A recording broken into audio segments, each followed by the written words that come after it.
Hi and good evening. My name's David, and tonight we are playing another session of The Between. I believe this is our...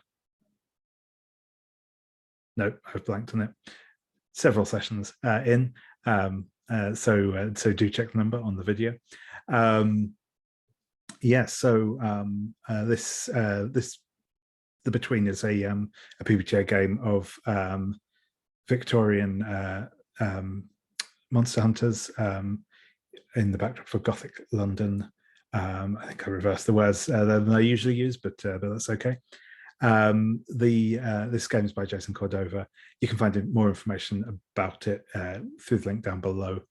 This game has been arranged through the Gauntlet, which is an online role-playing group where we get together, play games much like this one. We have kind of an online calendar where you can sign up to playing games. We also have a number of podcasts, and we have a regular gaming magazine called Codex, as well as some sort of standalone games that we publish, including this very one that we're playing now. Again, you can find information on all of that in the link down below. We'll kick off this evening in our usual fashion. I will ask everyone to introduce themselves, tell us a bit about who they're playing, and what they got up to last time. We did last session, we did run with only two of our players due to absences, so maybe a little quicker through that bit than normal, but I'll do a slightly longer recap after to get everyone kind of up to speed with where we're at. I'm going to go through as ever in character keeper order. So starting off with yourself, Jose. Hi, everybody. My name is Jose, and I use he, him pronouns, and I'm playing Lady Camila Betancourt Davies. She uses she and her pronouns. She uses the Explorer playbook, and so she's a wealthy aristocrat who has explored abroad in support of the colonial efforts of the British Empire, but is now back in town hunting down supernatural concerns, issues, terrors in London. Last time she, what did she do? She visited an old friend of hers, Lady Cressida, who is a specialist in antiquities and ancient cultures, and got some interesting information about the cult of Mok, relevant to the Figs Pigs threat that the Hargrave's house is facing. And then she also invited Madame Sorkin over in the evening to basically woo her with the possibility of joining Hargrave House. And I guess Lady Camilla was convincing. And Madame Sorkin dropped her facade and revealed herself as Sarah Tanner. And she also agreed with a few stipulations to work with Hargrave House in the future. And as Lady Camilla was saying goodbye to Sarah Tanner, now we can call her, she had an encounter with Lucien, the mastermind, the Earl of Falkenberg, and I think it went well for Lady Camilla. I think she was happy to have gotten one over on Lucien, who was wanting to recruit Madame Sorkin for his own purposes, and I don't think he's going to see much of Madame Sorkin in the future if Lady Camilla has anything to say about it. And he tried to scare Lady Camilla with his association with Francis the Fawn, one of Lady Camilla's boys, but she didn't take the bait, which it may still come back to bite her later on. We'll see. But that was what Lady Camilla got up to last time. Brilliant, thank you very much. And Elle, if you'd like to introduce yourself and who you'll be playing this evening. Sure. I'm Elle, pronouns are she, her. I am playing Fujisawa, the factotum, who also uses she, her pronouns. She works for Hargrave House more generally, but is specifically in the employ of Camila Bellacqua, the vessel. Last time, Fujisawa attended a boxing match alongside Lady Camilla, um, during which she bet and lost quite a bit of money. But, you know, got to know Lady Camilla a little bit better and vice versa. And she also did some investigation into Fig's pigs and encountered a street urchin. I don't think she got his name, but this urchin was a close associate of the Figs. She also did a little bit of investigation into the creature of Cremorne Gardens, which is a fish fish creature terrorizing this pleasure garden where Fujisawa used to work, actually. And in the course of that investigation, she met the American painter James Whistler, and has set up a portrait session with him. I think that's it. Yeah. Brilliant. Thank you very much. And Daryl.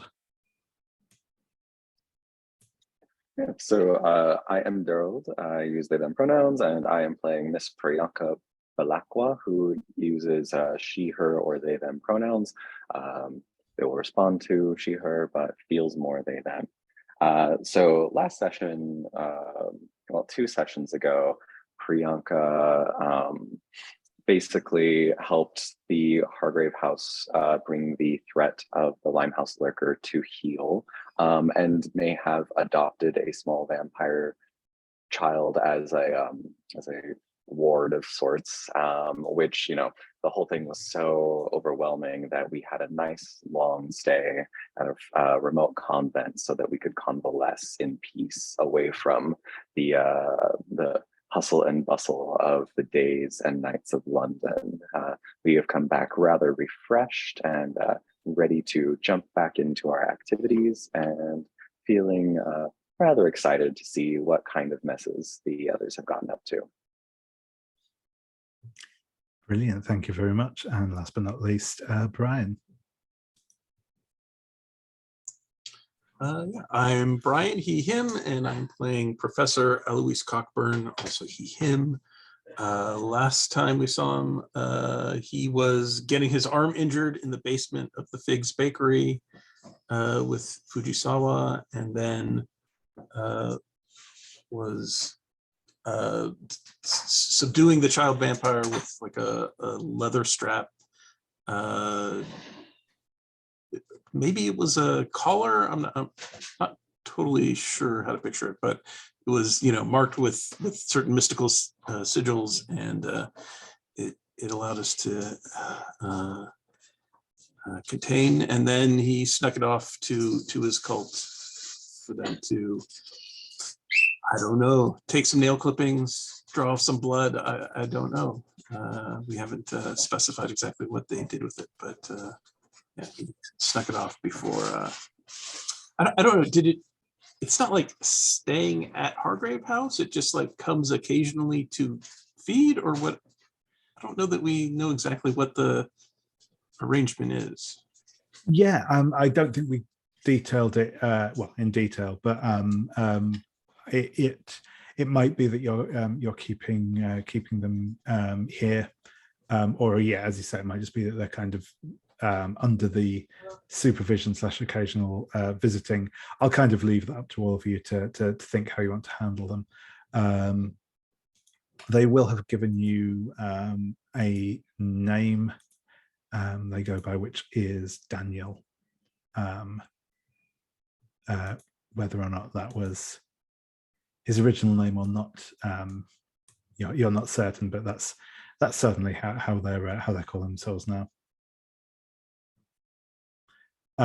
But yeah, awesome. So I will, as I said, just do a quick recap beyond what's already been said. So yeah, last time we resolved the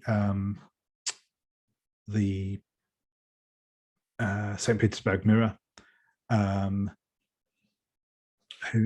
So that was resolved by yeah, as Jose said, by recruiting Madame Sorokin, or Sarah Tanner, as her legal name is, to the cause of Hargrave House. She is no longer going to be, well, is no longer going to be operating without your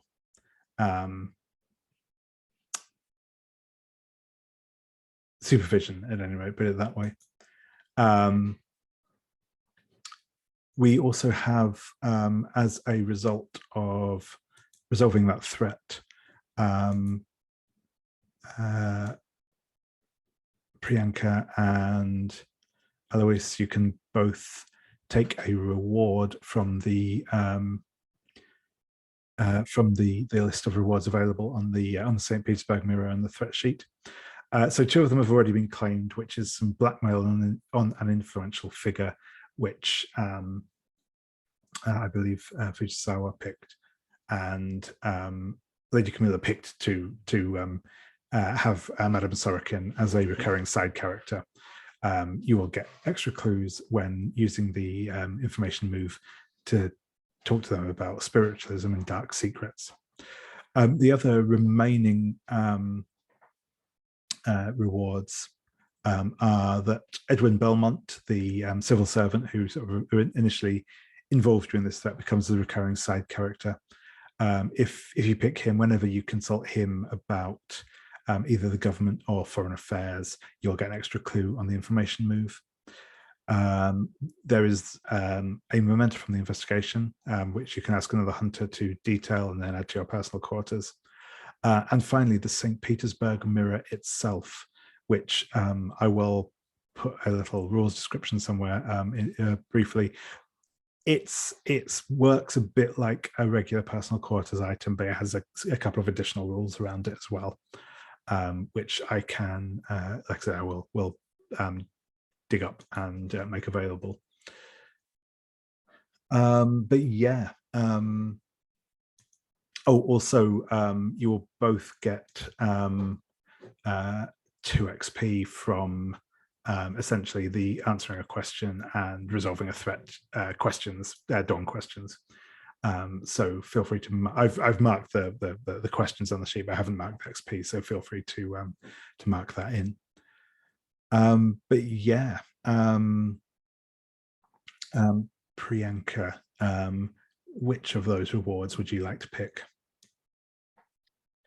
I guess the mirror was saved for me, so we will be taking the mirror, unless Eloise would like to lay a claim to it. Nope, I think that makes perfect sense. Awesome. And I will take Edwin Belmont. Brilliant. Awesome. Cool. Thank you very much. So yeah, I will also just quickly go over the, obviously as ever, feel free to switch around your dawn questions now, everybody. And I know this is now going to be going back a couple of weeks, but Priyanka or Eloise, did either of you have a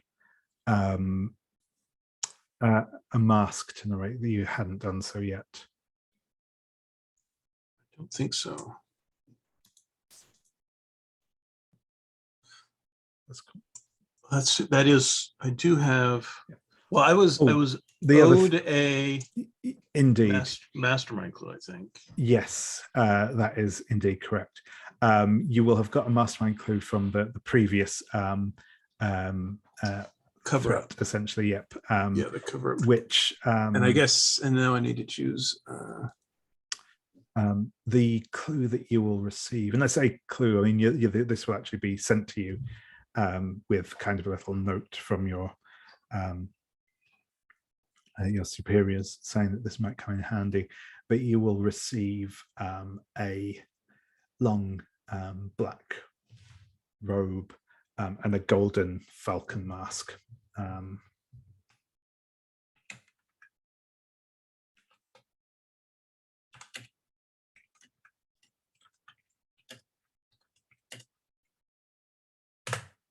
Which I've added onto the mastermind clues now. So that was for the clue I covered up last for time. for the for the Limehouse lurker. yes, that's correct. Yep. And now I actually have another clue that I covered up for the mirror. Yep, absolutely. So I get another XP for that. And I can get a mastermind clue, an item to the crucible. I guess I would take another mastermind clue. Sure thing.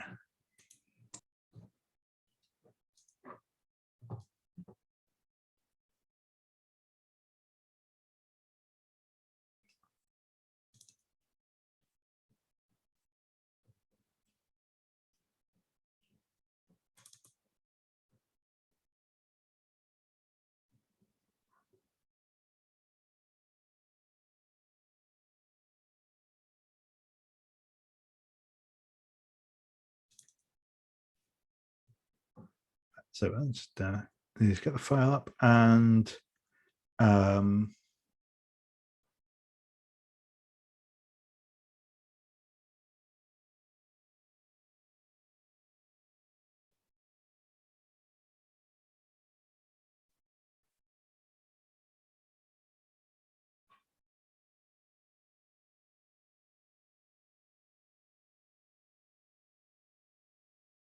yeah, and I think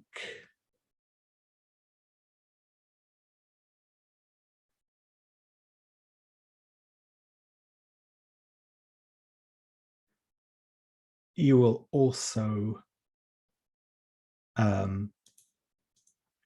receive a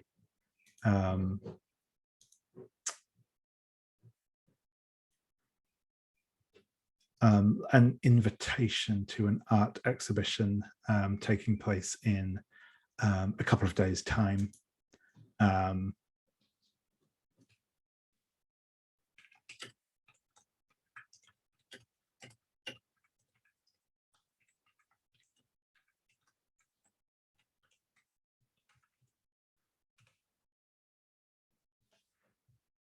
Yeah, awesome. Cool. And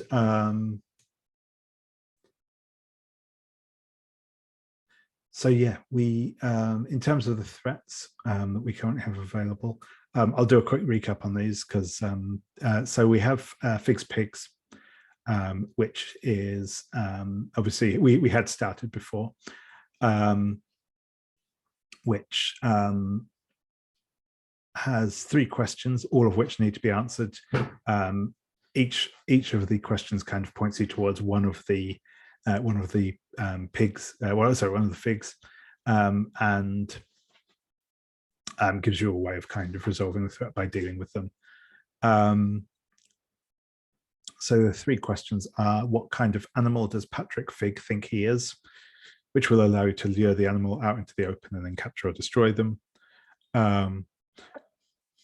What type of victim does Obert Fig prefer, which allows you to lure Obert Fig to you and then capture or destroy him? And then finally, what did La Hortensia Fig lose that she's trying to recapture or remember? And that will allow you to find La Hortensia and then capture or destroy her. Each of those is complexity 2 only. And you do have a few clues available there. I think you've got 6 currently available for you to answer those questions. Last time we introduced a new threat, which is the creature of Cremon Gardens. So Cremon Gardens is this pleasure gardens in Chelsea, kind of a bit like a theme park type of setup. Sort of pleasure gardens with lots of like stalls and events and stuff like that going on there. This place has recently been plagued by what people are describing as a fish creature or a fish man. There is one initial question on that, which is the creature real or is it a hoax? That's a complexity 4 question. And then depending on which way you answer, if it's real, what does the creature want? Which will allow you to resolve the threat by luring the creature to you, then destroying it or convincing it to go back wherever it came from, your choice.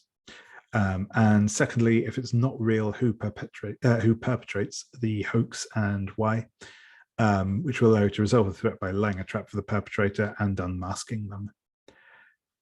And both of those are complexity 4 as well.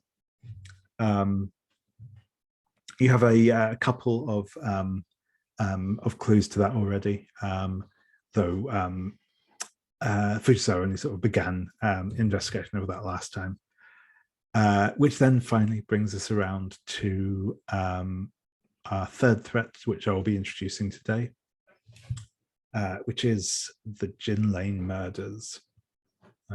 Oops, no, I have to actually open that file up.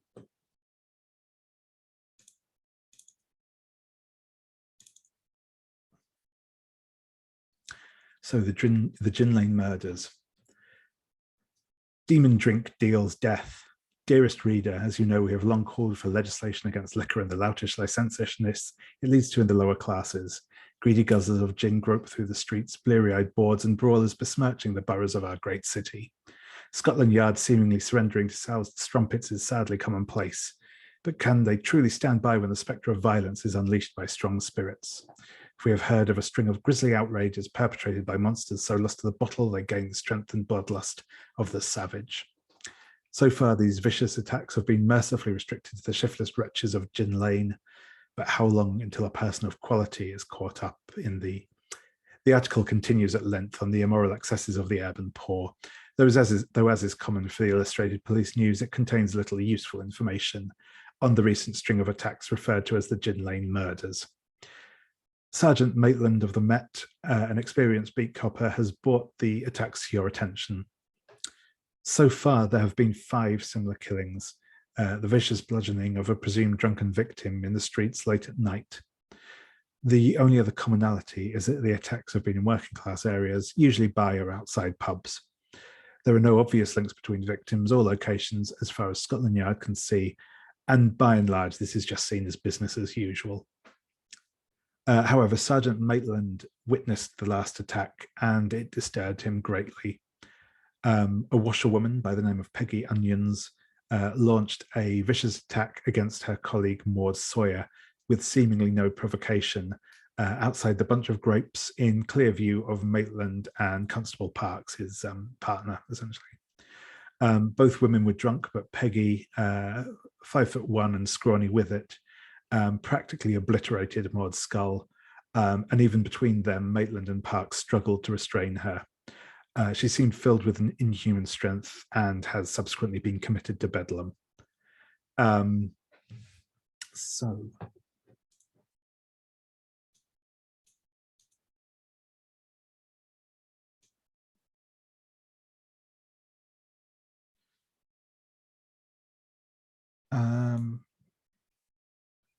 I think this one makes sense for, we'll go for Lady Camilla.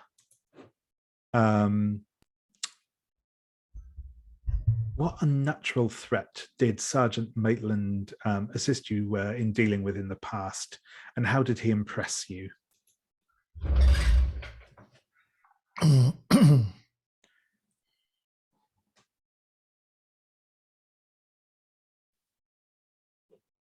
I think it was a rather vicious haunting where the ghost was terrorizing the occupants of a house and actually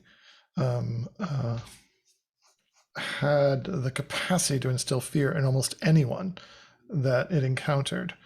And the captain, is it sergeant? But yeah, the sergeant. The sergeant was present during one of the attacks, and Lady Camilla was impressed by his composure under the circumstances and his ability to keep a level head when faced with a supernatural threat. Yeah. Awesome. And I just want to double check again. The text that you read to us with the introduction of the threat, is that something that we could, I take notes on it, but is there somewhere that we could keep it in the Keeper that we could refer to it later? Yeah, sure thing. I can paste that in somewhere. Yeah, because it's got a nice color to it. Sure thing. Yeah. No, absolutely. I'll find somewhere to put that. So yeah, and yeah, Fujisawa, I also have a question for you, as you have the cosmic passage marked. How do you know that a powerful and ancient spirit of misrule and excess has been set loose in London? Ooh.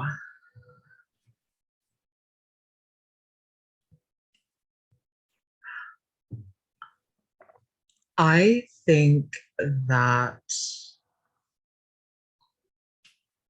in places where the kind of spiritual energy of London is most strong, Hargrave House probably being one of those places.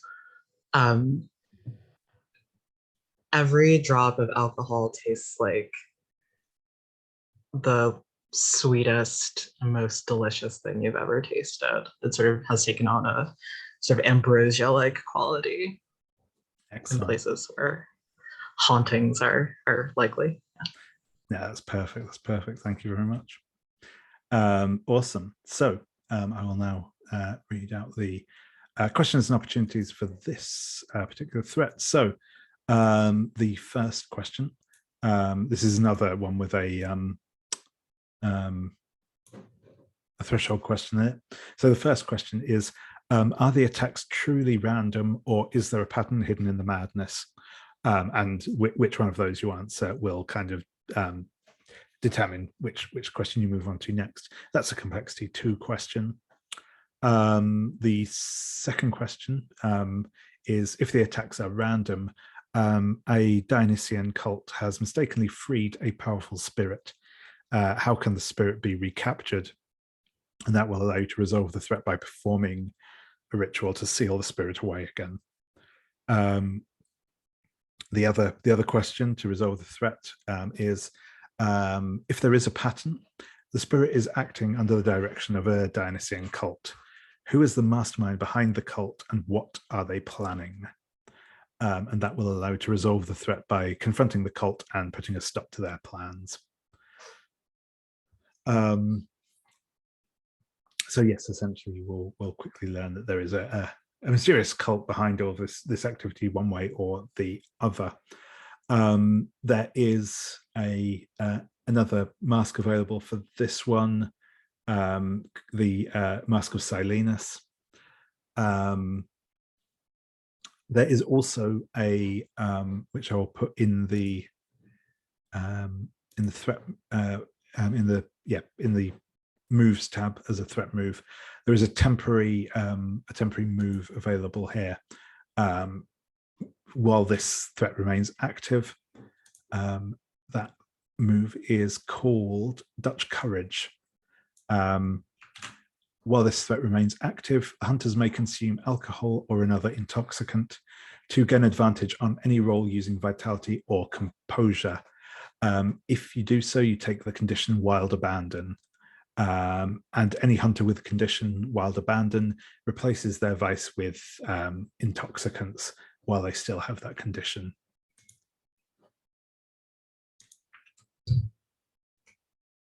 So yeah, I said I'll just paste that in.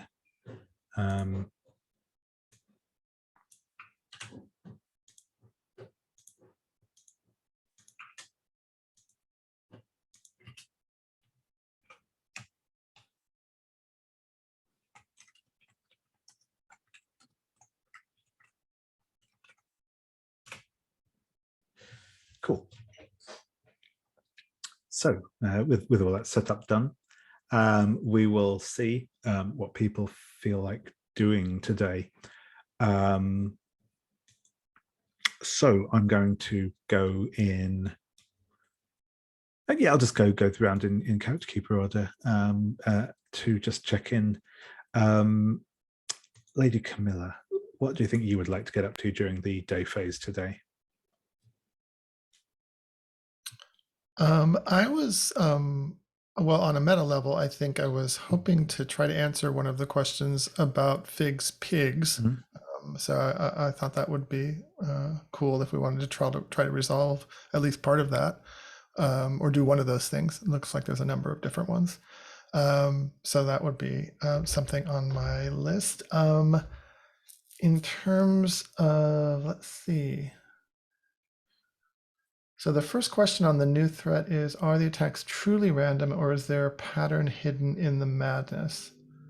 That doesn't sound like a Lady Camilla question.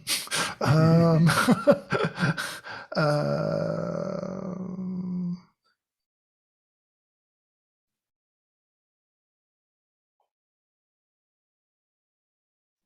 um,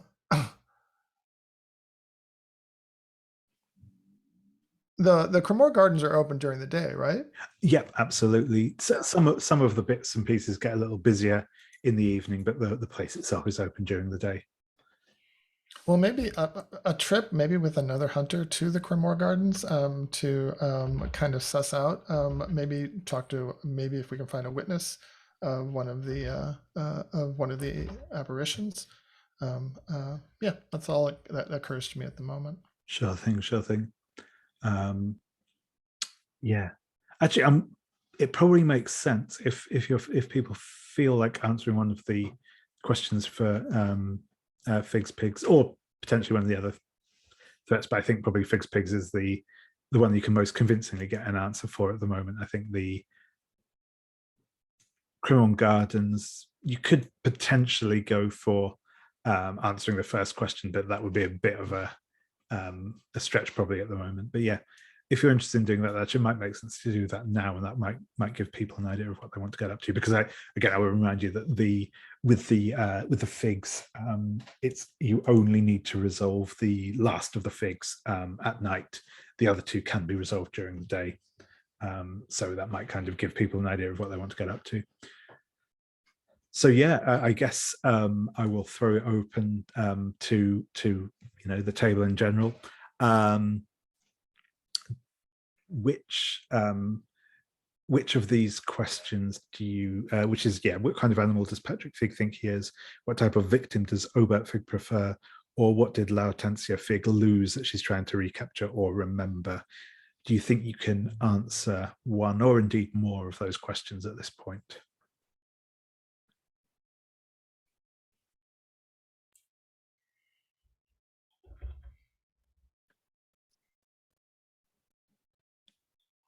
I think we could take a swing at any of the figs right now.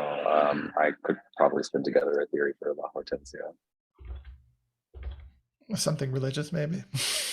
Oh yeah. There has to be a mass involved, remember.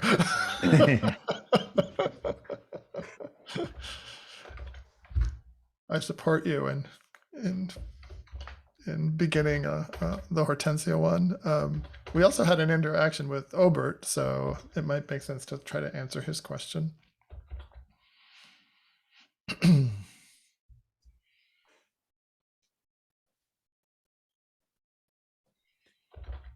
If you take the religious angle on Hortensia, then we could.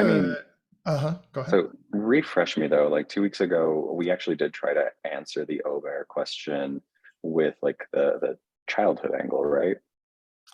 And then we failed on that role? No, We failed. We said he was after singers, and that Singers. role failed. And the alternative theory that was suggested that was children. So yeah, you could potentially go back to that theory of it being related to children for Obert, if you wanted to. But yes, it was the theory about going after singers that was conclusively proved to not be the case. Okay, yeah, that's right. Well, then I mean, we could use the religious angle for either Obert or La Hortensia. Because then like we could just reassign some of the children's theories or to La Hortensia.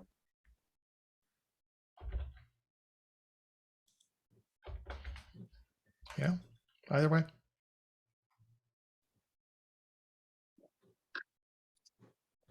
Elle or Brian, do you have an idea? I have a theory about Patrick. Oh, cool.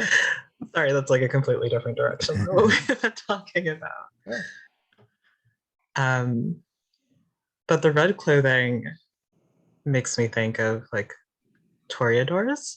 And I wonder if perhaps he might think that he is a bull and the opera ticket stubs might be for a performance of Carmen that has a very famous toreador song, which I could see them taking a family outing to. That's like the only way that they could get Patrick to go and behave, right? If there's something relevant to him in the production. I don't know what other clues would be used for that, but that's just the start of a theory, perhaps. Mhm. I mean, the lycanthropy case study is kind of clearly aimed towards Patrick.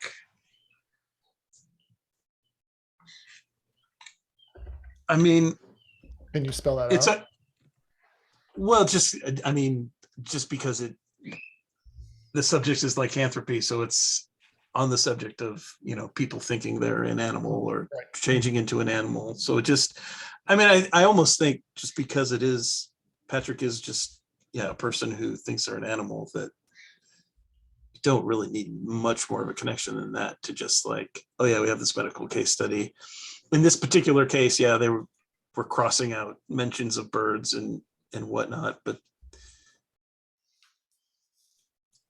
we could say it's just an insight into the psychology of this particular mental, illness, where you think you're an animal. Maybe he thinks he's an animal that eats birds, and that's why the birds are crossed Well, out. it was not a book of nursery rhymes that was found that like belonged to him. It was just in the research that Eloise did. But So it could just be this medical journal offers some insight into the psychology and thinking of people with this kind of mental illness, and that, along with the red clothing and the opera tickets, tells us that Patrick thinks he's a bull. I think we can fit it in just with that. No? Which gives us 3. An additional way that might be connected is that bulls eat like oats and things like that, which birds also quite enjoy. And perhaps when they've tried to, feed Patrick his meals of choice, he always has to kind of fend off the city birds, and has grown to despise them because of that. That's awesome.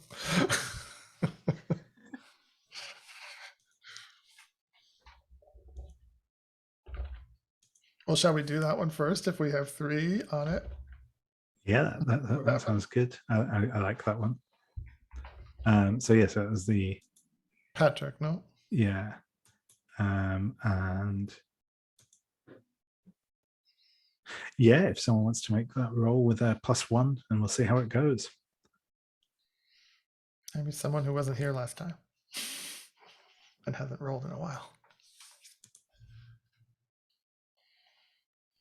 Brian, do you want to do it? I don't mind. You were the one who decided we should go after Patrick, so it kind of feels like you should make the roll. But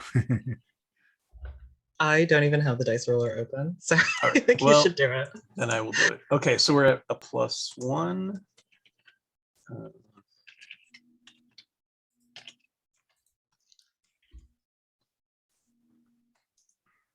It's a 7. Sure thing. So yeah, on the So you go, 7, no wasted clues. on the 7, yeah, you are correct. Your assessment of him is right. There will be some sort of complication. This probably means again that in this case, it's probably not going to be a simple task to bring him in. There will be some risk involved, but you absolutely will be able to do so.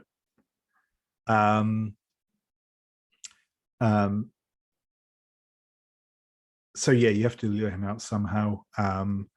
There's perhaps a kind of bullfighting angle on this that you might want to go for, but whatever approach you want to take is fine, as long as it kind of makes sense. You will absolutely be able to capture him or end him as you see fit. Do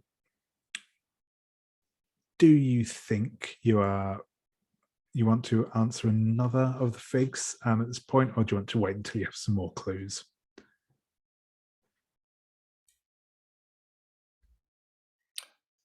I think we could do the religious angle on one of them if that was what Daryl was suggesting. Yeah, let's do that one. I think that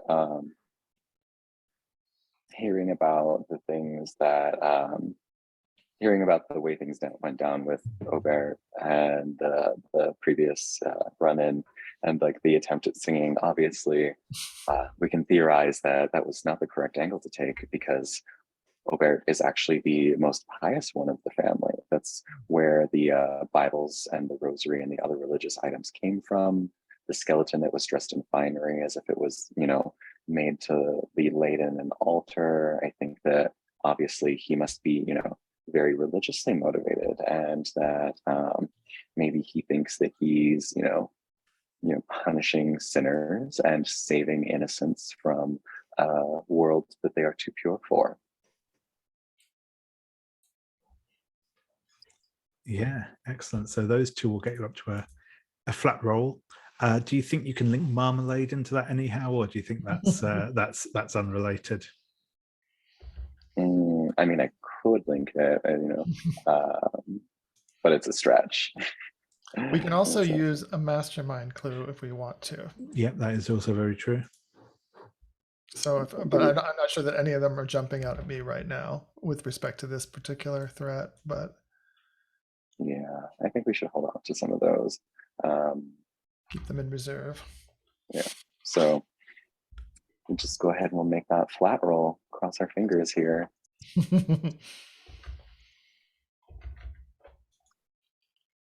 Yay. And that's an 8.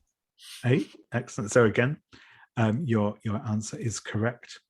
Again, there is likely to be some difficulty in apprehending Obert, but again, that Obert is drawn towards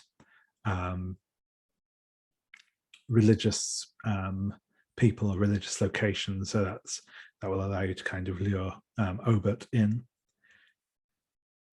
So yeah, you have those two available to you, and as I said, you are able to resolve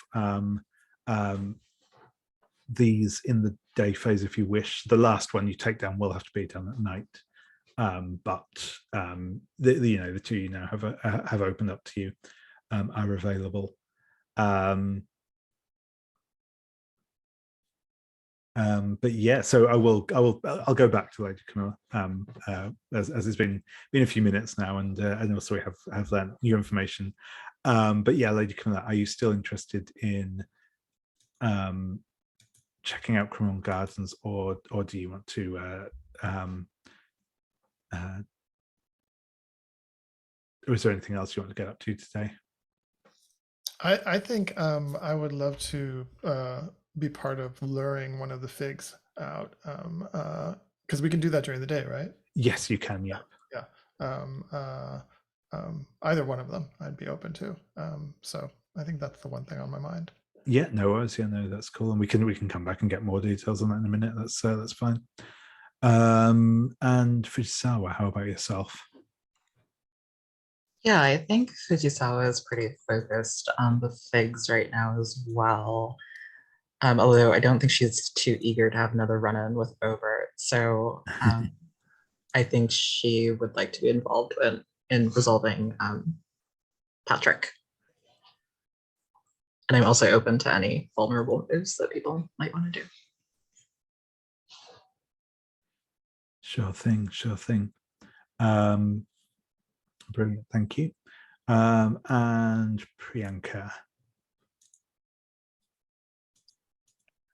I mean, probably be probably be fine having a run-in with Obert at a in some, you know, nondescript religious location, maybe a cemetery, since we've already done some confrontations in actual chapels lately. But then also would be interested in maybe going to start investigating the Gin Lane murders as well. So Sure thing, sure thing. And yeah, Professor.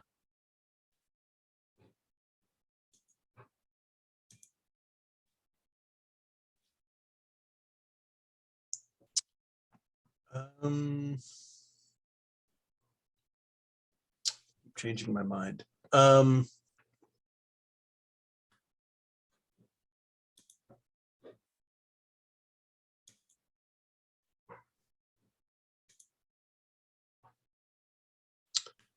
Well, the professor's arm is still hurting from his run-in with Obert. I think he's the most interested in seeing him brought to justice. So,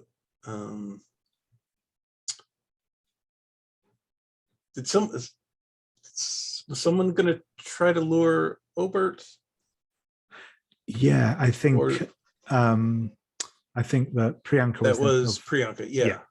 So I guess I would join with Priyanka in doing that. Sure thing. Yeah, so I'll come back around to you. Lady Camilla, are you interested? Are you more interested in going after Patrick or Obert? So one thinks he's a bull, and then the other one preys on religious types. I could go with either one. I mean, I'm not sure we're going to split it up. So it looks like if Alois and Priyanka are going, then it would be. Elle said she didn't want to go for Obert because she's shy of Obert now. So I can go either way. I mean, Elle, if you want to take on, you shouldn't take on Patrick Fig by yourself. I'll go with you to help with the bull. Sounds good. Awesome. So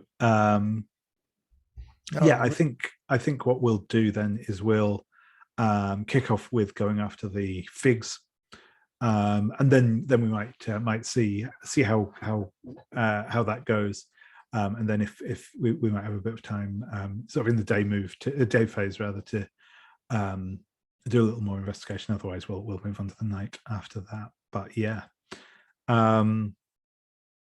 so. In which case, I will go back to Priyanka and the professor first. So, what is your plan for luring out? Oh yeah, we can take a quick break now if people want, and then we'll come back here. We'll come back at 5 past, and then yeah, we'll go over what your specific plans are for your respective trappings of the figs. But yeah, I'll see you all back in a few minutes.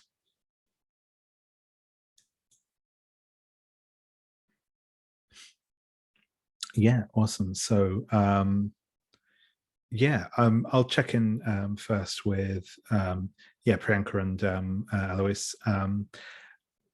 How do you think you're going to go about luring Obert in particular? I think obviously you'll think of like picking a graveyard or something similar to that. Yeah, I mean, I think that we could probably do an accounting of the churches in the area and see if there are any that are maybe near any jails or boarding houses, places where people are unlikely to be noticed if they disappear. And then the other option is that I could just do a bit of divination to track down, to track him down. I think that, yeah, I have like the thinning of a veil. Yeah, awesome. I like that. Yeah, that sounds like a good approach. Cool. And I will turn back around to Lady Camilla and Fujisawa. So yeah, similar question to you, but yeah, how do you think in specific you're going to try and where and how do you think you're going to try and lure Patrick out? I think Lady Camilla's willing to wear red, unless Fujisawa really wants to do it. Be the bait. No, I think she's quite happy for you to be the bait. This time.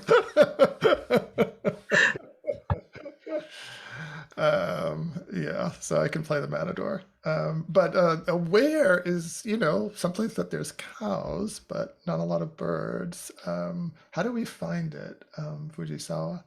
How do we find the right spot?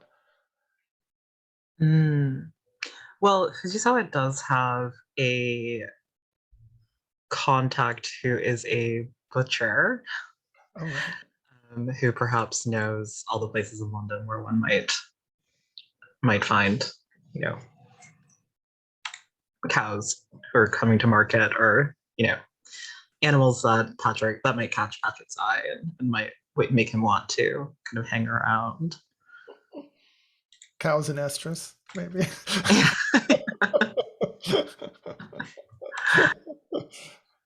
Is that something that you roll, or? That would be a roll, yeah. That's my Hargrave House informals. That might make sense then.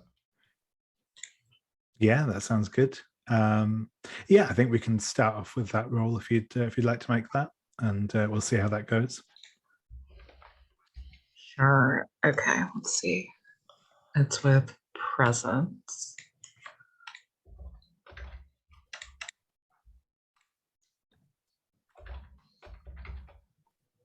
Oh.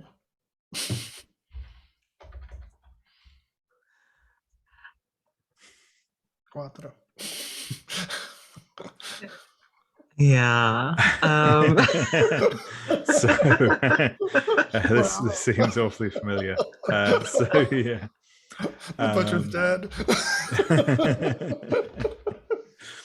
Yeah. All your contacts die.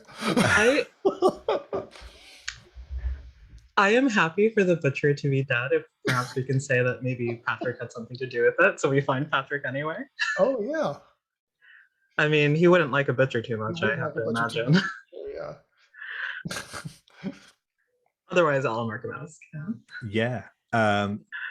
Yeah. No, I think that's cool. Yeah, we can absolutely have the scene start off with you discovering Silas Gren dead, and roll from there. Like I said, obviously you are welcome to mark a mask if you wish, but if you're happy going with that, then we'll that's where we'll start off. And it does seem that working as an informant for Fujisawa seems to have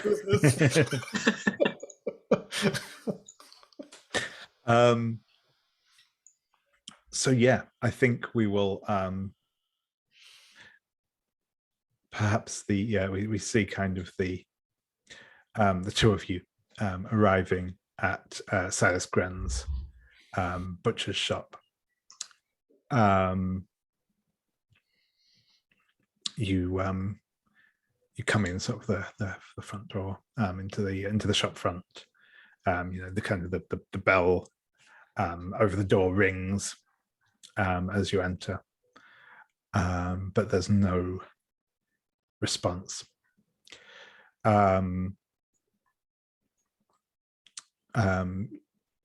If you call out from him, there's likewise no response. There's no, like, the sign on the door is still set to open. It's not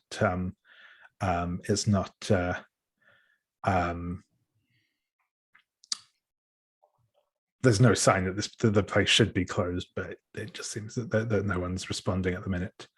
What do you do? I sort of imagine that as we go further and further into the butcher shop, it looks increasingly like, like a bull has been through here.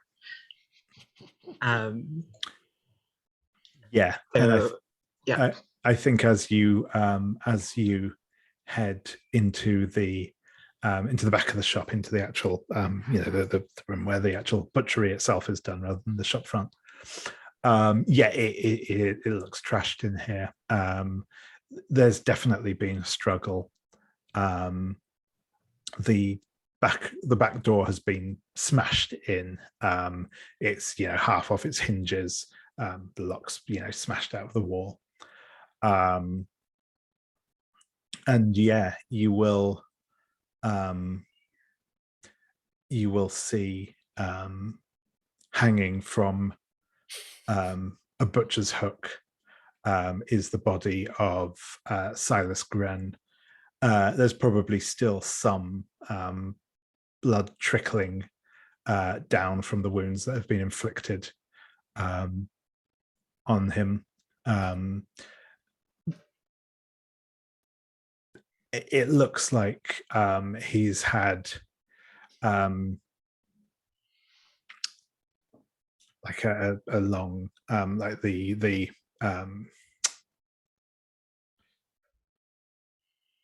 like a sharpening iron, the long things used for sharpening the blade on. Looks like it's been thrust through him with obviously some strength. He's had an amount of flesh removed with a cleaver. There's a bloody cleaver kind of discarded on the butcher's block nearby. He's probably had some of his leg hacked away. It's messy. It's not like this looks like it's been done in a sense of fury, agitation, whatever you want to call it. It's messy, but yeah.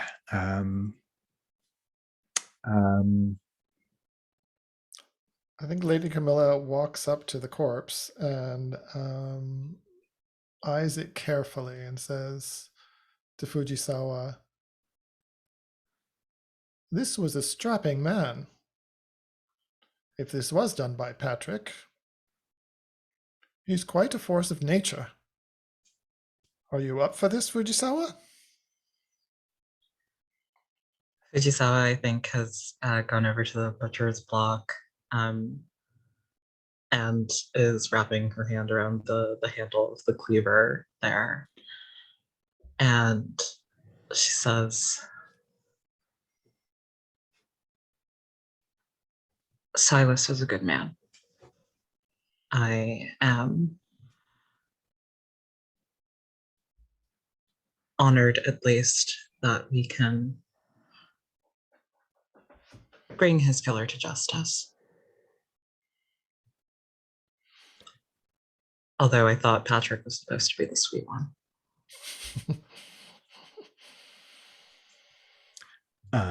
Excellent. And I think I think I'm going to ask you there, Fujisawa, to make me a day move with composure for standing up to standing up to the idea of going after Patrick, I suppose, in some ways.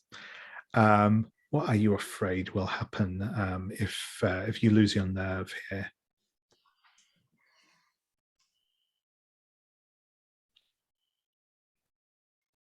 I think she's afraid that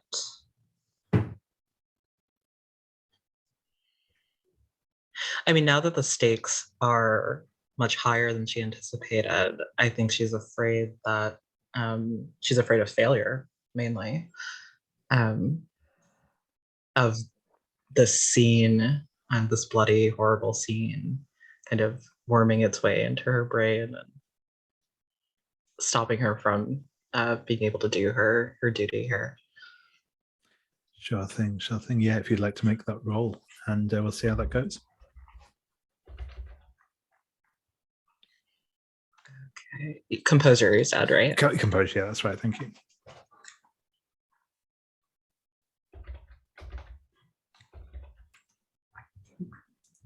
That's a 7.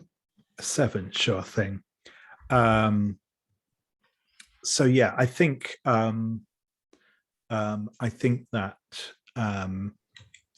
so I'm just reminding myself I always get confused between these ones. So on the day move. Yeah, right. So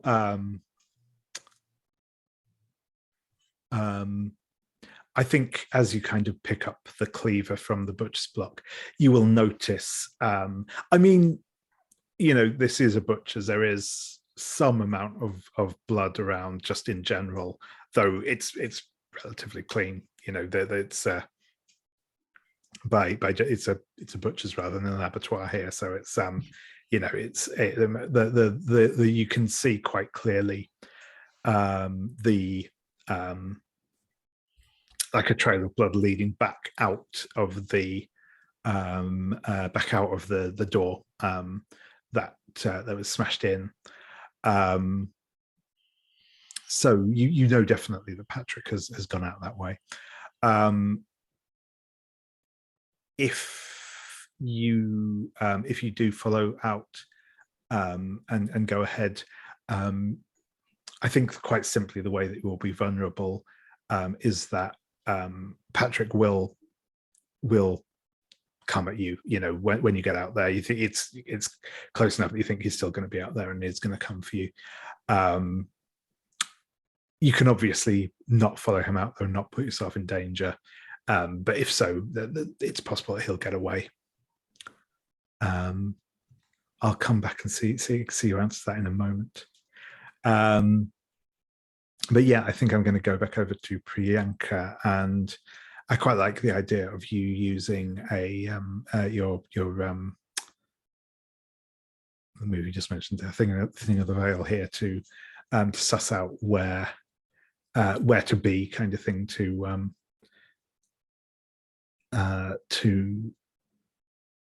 intercept Obert.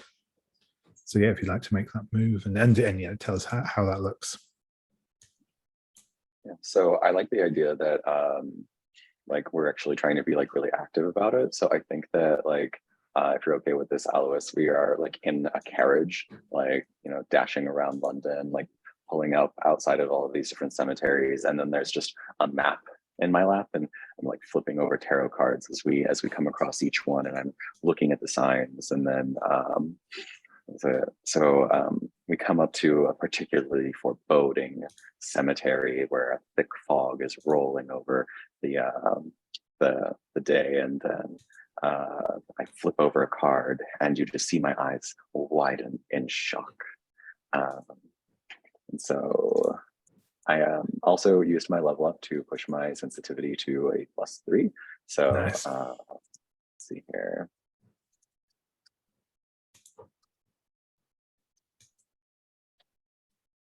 And that's an 11. Nice. So so on a hit, I may ask what is about to happen. And then on a 10+, I also get to ask, why is this about to happen? yeah, sure thing. And yeah, I think as you are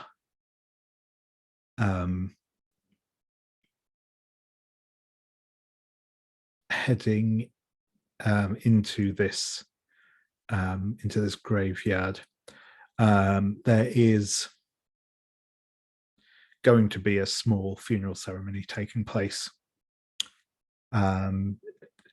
Not really any guests. It is mostly just a burial of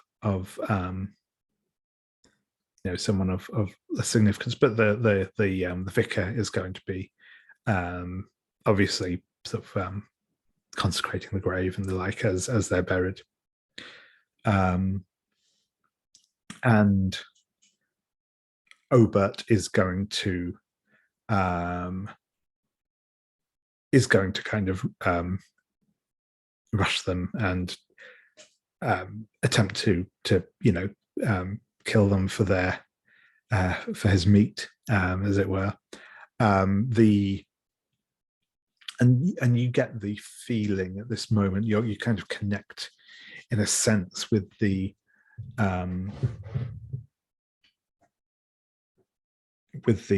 kind of same impulses that are driving Obert, and you sense the pull of Moch, the great Hisao, the god to whom Obert has dedicated himself. And you can feel that Moch wants there is something about the flesh of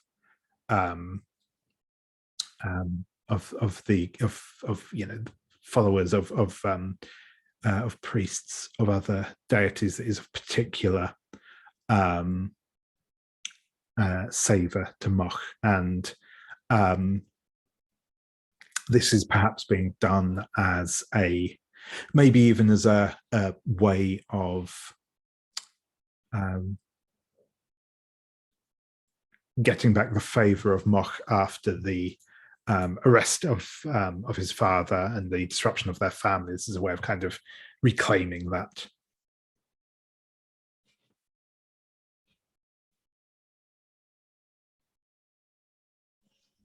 Okay, so so the card that I turned over was the 3 of swords, a heart stabbed through with 3 swords, and then another turned over is the 10 of swords, which is a body laying on the ground, pin cushioned with all of these blades. And I turn to you, Alois, and I say, he's here. He must be here. I know it.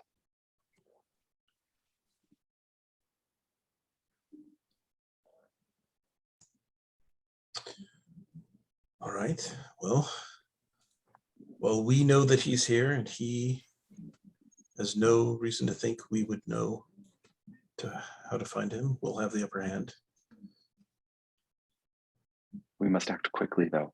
I can sense the bloodlust in whatever he is about to do. There's some sort of dark spirit or dark entity who is driving him onward to his madness.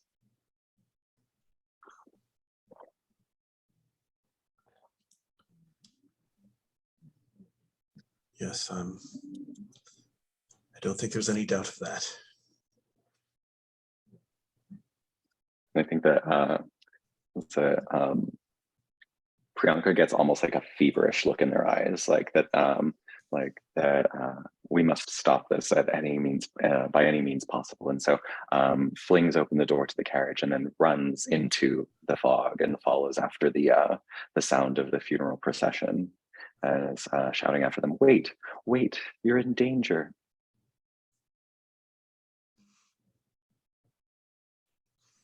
I think Eloise will be happy to, circle in the shadows more quietly, and if he can be drawn out without spotting Eloise, so he can get the drop on him, he'll be happy to do that. Awesome. Yeah. So I think in which case I'll go to you first, Priyanka. And as you're kind of trying to draw attention and alert the priest as he's saying not the last rites, but the prayer over the grave.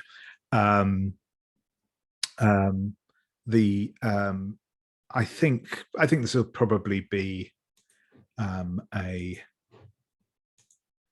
roll with presence. I don't think. No, I don't think either of those is going to come into play of your conditions. So yeah, you can just make those a normal roll. What are you afraid will happen if you fail or you lose your nerve here? I am afraid that Obert will slaughter the funeral goers and somehow gain strength from Mock. Yeah, that is very fair. Excellent. So if you would like to make that roll, yeah, let's say presence. I think this will be. So that's a +2 for me, and I'm gonna roll that. It's a 5. Yeah. So I think you run forward and call out a warning, and as the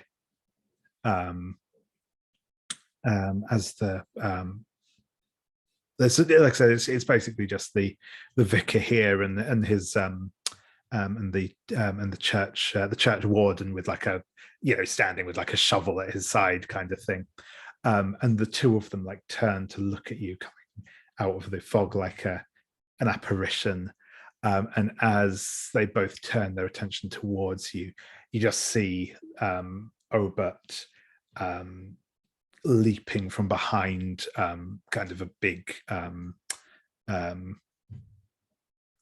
crypt type structure behind them, and he lunges forwards. His long butcher's knife just goes straight through the heart of the clergyman, as he runs him through, kicks the body off of the end of his blade. It topples forwards on top of the coffin in the grave, and as the warden turns to face him, the blade just goes straight through his neck, and then he turns to look at you, Priyanka, and an almost rapturous smile spreads over his face as he shifts his grip and prepares to charge towards you.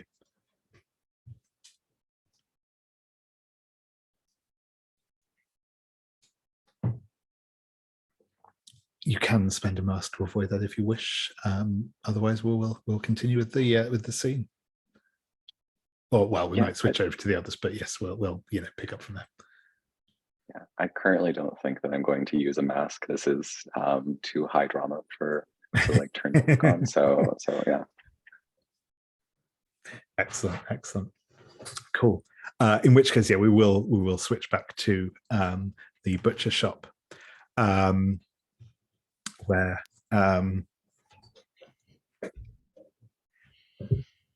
as I said, yeah, the two of you've picked up Patrick's trail. You don't think you're far behind him. So I guess Fujisawa, Lady Camilla,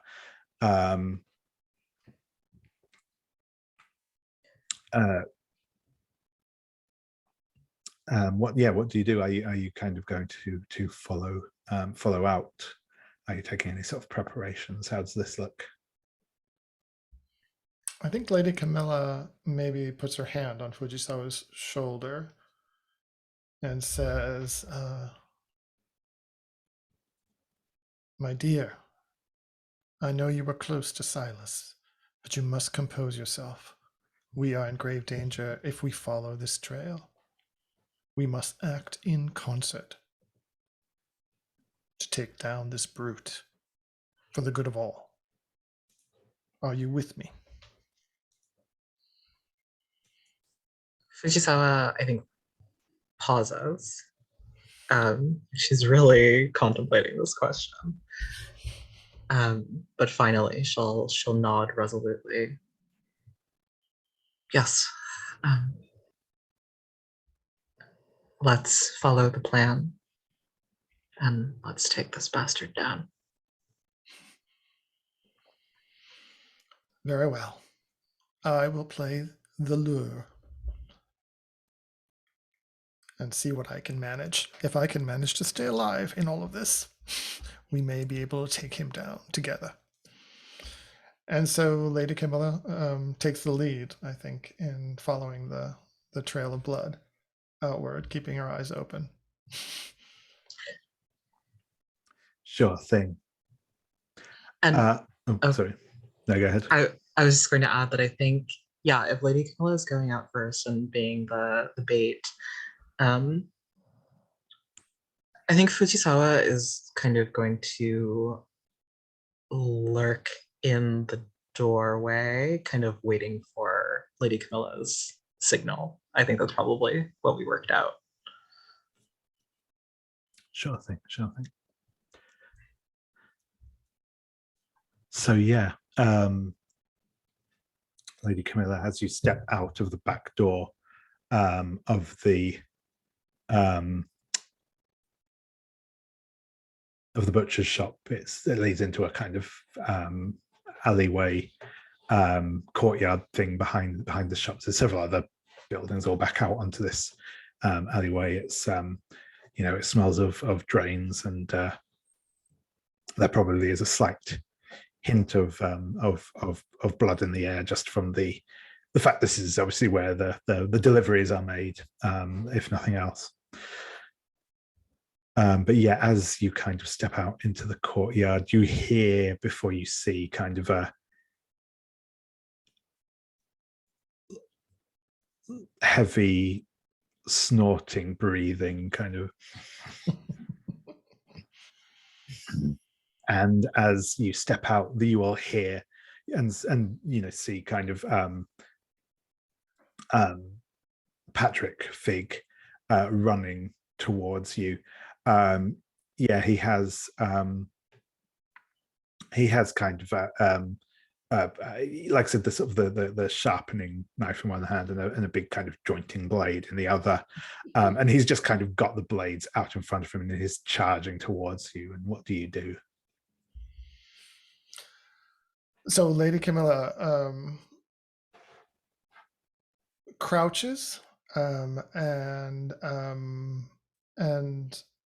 I think the camera just sees her hand reach out and flip open the balisong that she has hidden, but she doesn't take her eyes off of Patrick as he charges, being ready to leap out of the way and strike at the last minute, since he looks like he's not a particularly agile creature. Once he gets going with momentum, she hopes to be able to step out of the way. Excellent. So I think this is going to be a roll with vitality. You don't currently have any conditions there, I think. No, that's right. And yeah, if you want to mark the balisong, then you'll be rolling this with advantage. Sure, I'll do that. Oh, and I guess what are you afraid will happen if you lose your nerve or fail here? If I fail here, I'm afraid I'm going to get stabbed. I think that's very reasonable.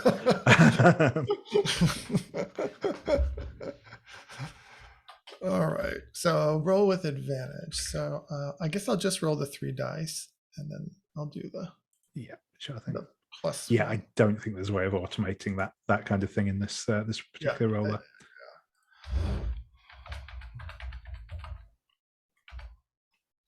All right. Wait, that needs an exclamation point. Okay. Oh, it's a 12. Oh, no, I'm sorry. It's a 7 plus 1 is this 8. Oh no, that will be it will be an 11, I believe, with your +1. It's the two highest. Sorry, so yeah, sorry. It's 11. No, that's okay. 11. Oh, you're right. I get disadvantage and advantage mixed up all the time. Yeah. So I think you will describe you will be able to take Patrick out here, but tell us how that looks. As he's charging towards me,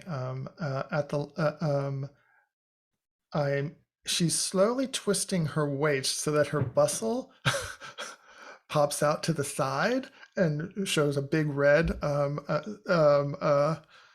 flurry or billowing, and he slightly changes his angle towards that, and then right as he passes, she runs the balisong across his belly, crosswise, and steps out of the way, and there's a grunt from him as he as in shock as he collapses to his knees, hand over his belly. And I guess I'll stop there and see what Fujisawa does. Yeah, sure thing. Yeah, Fujisawa. What do you do?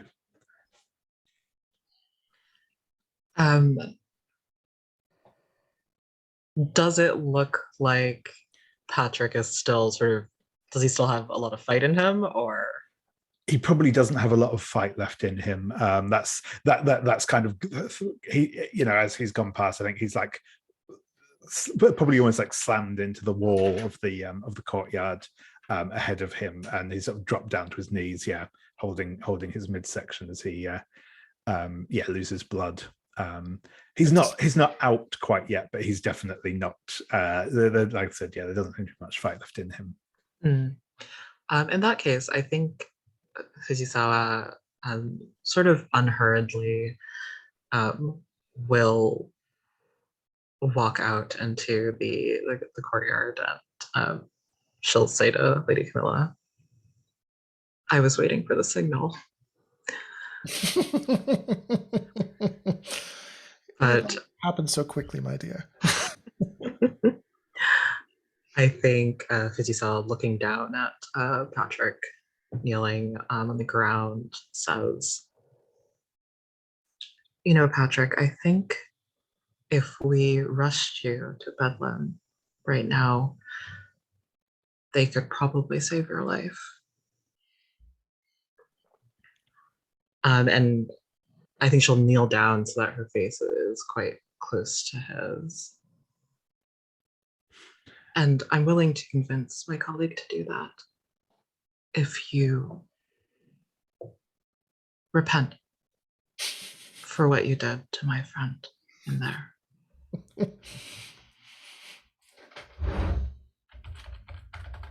And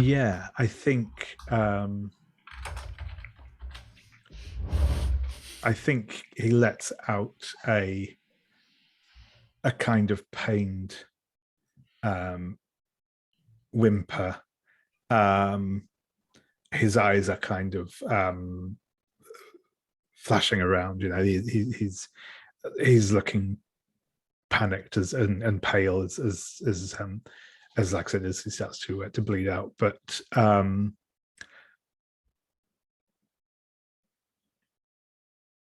I think he will say,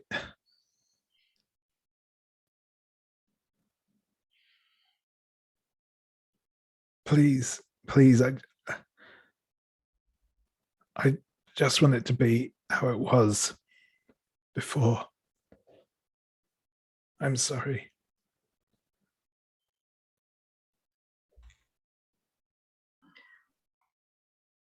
Fujisawa has this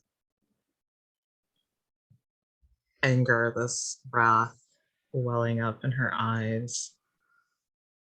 But I think it sort of softens at this pitiful display from Patrick, and she'll look over to Lady Camilla. What do you think?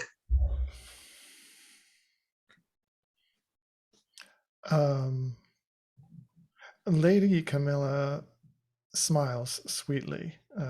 Fujisawa says, "You have a good heart, my dear. But a rabid animal sometimes needs to be put down." And she steps forward and she plunges the balisong into his temple. There's no place in a civilized society for someone like Patrick. Fujisawa takes a step back so that the spurt of blood doesn't get on her good silk kimono. But she doesn't look too broken up about what Lady Camilla just did.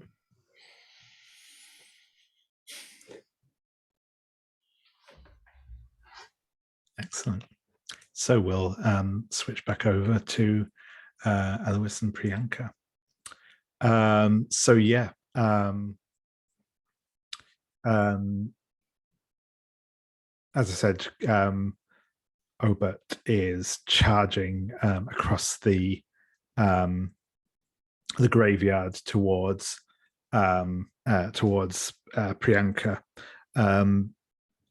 I'm going to ask, I think actually at this point, first, Alois, is there something you want to do at this stage? Yeah, I would like to step out from behind Obert and knock him over the head with my cane. Excellent, excellent.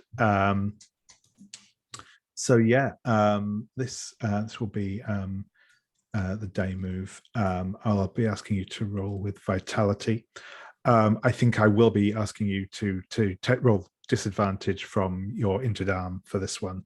But if you mark the your cane, that will the advantage for that will essentially cancel out the disadvantage. So you'll be rolling normal. But yeah, what are you afraid will happen if you lose your nerve or fail here? Yeah, me and Priyanka are both going to get sliced up with a big butcher's knife. Yeah, excellent. So yeah, if you would like to make that roll, and we'll see how it goes.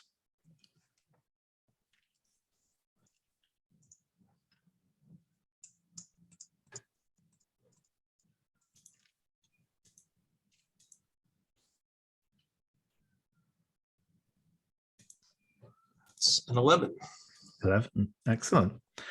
So yeah, I think you well, again, yeah, if you want to describe how it looks, as you kind of yeah.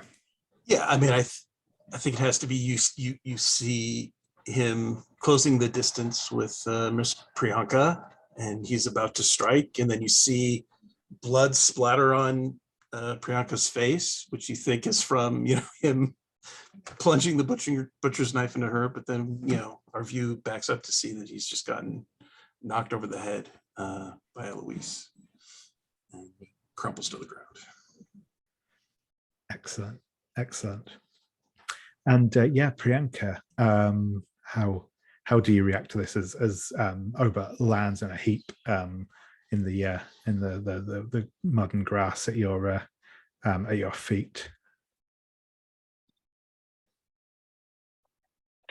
I want to parallel the scene that just happened with Lady Camila and Fujisawa, and so I think that Priyanka gathers up her dresses around her and looks down and turns to Alice and says, "Do you think that we should call the police, or do you think that we should deal with this on our own?"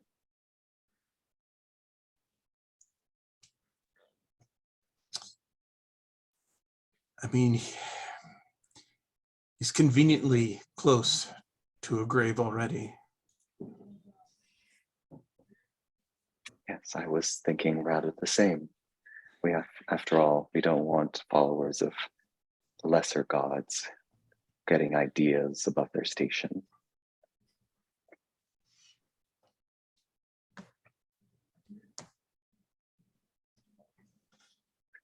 So I like the idea, and so I think that Priyanka once again hitches up our gowns and then grabs one arm, looks expectantly at Alois, and then the camera just pans away as they drag over to the grave and then heave him in. I even like the idea that he's not actually dead, but he's just going to get buried alive. Excellent, excellent. And what are you doing with the bodies of the churchmen? Are they going in the grave as well, or are you leaving them to be discovered? I think that they deserve proper burials. They deserve to be laid to rest in a way that's more respectful. So I think that we will leave them to be discovered. Certainly, certainly. And I think as well, Priyanka, I am going to ask how does the death of these of the churchmen make you feel?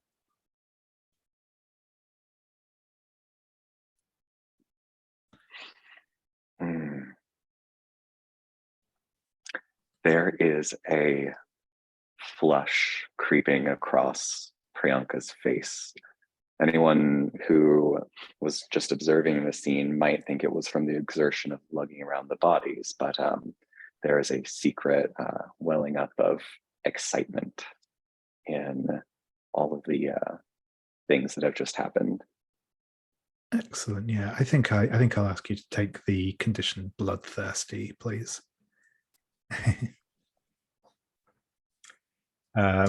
Awesome. Cool. So I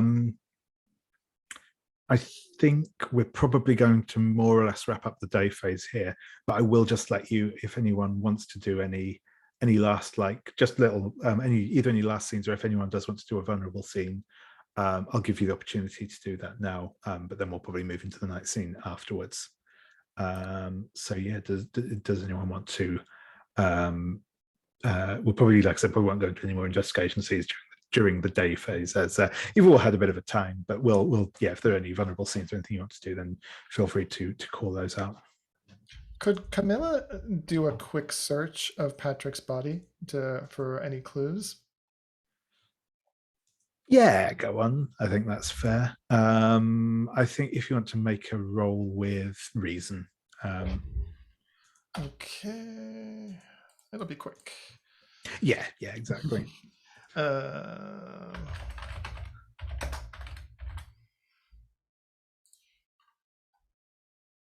Oops, it didn't work. It's a 6. So we have a failed information move. So I think what's going to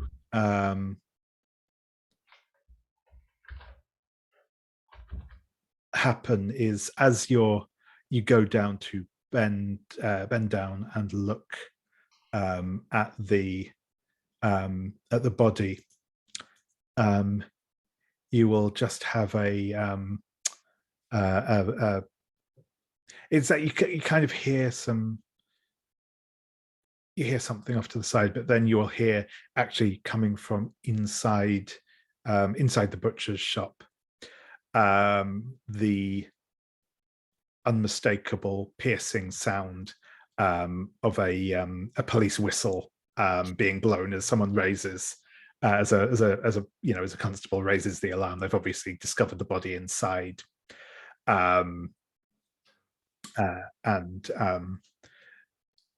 while you were asked to deal with this problem by Scotland Yard, the condition of the body is probably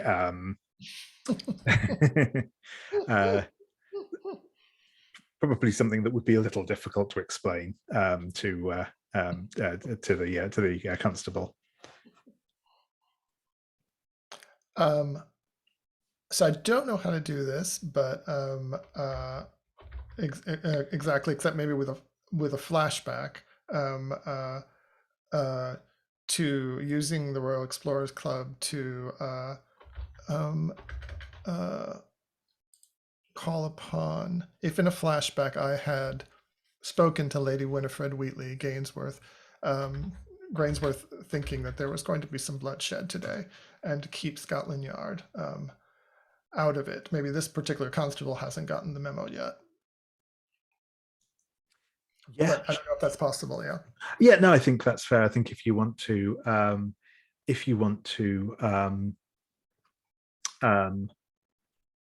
mark that that use, then then yes, you can. Sorry, just reminding my. Yeah, absolutely. So I think the police constable will sort of step out into the, having seen the door, will step out into the alleyway, see you with the body. Or maybe he did get the memo. Yeah. And we'll say, what the bloody hell is Oh, Lady Camilla. Sorry, I didn't realise it was you. What's happened here then? Putting down a rabid animal, I believe, that was causing inordinate destruction and death here in London. I'm sure you'll help Constable to clean up this mess.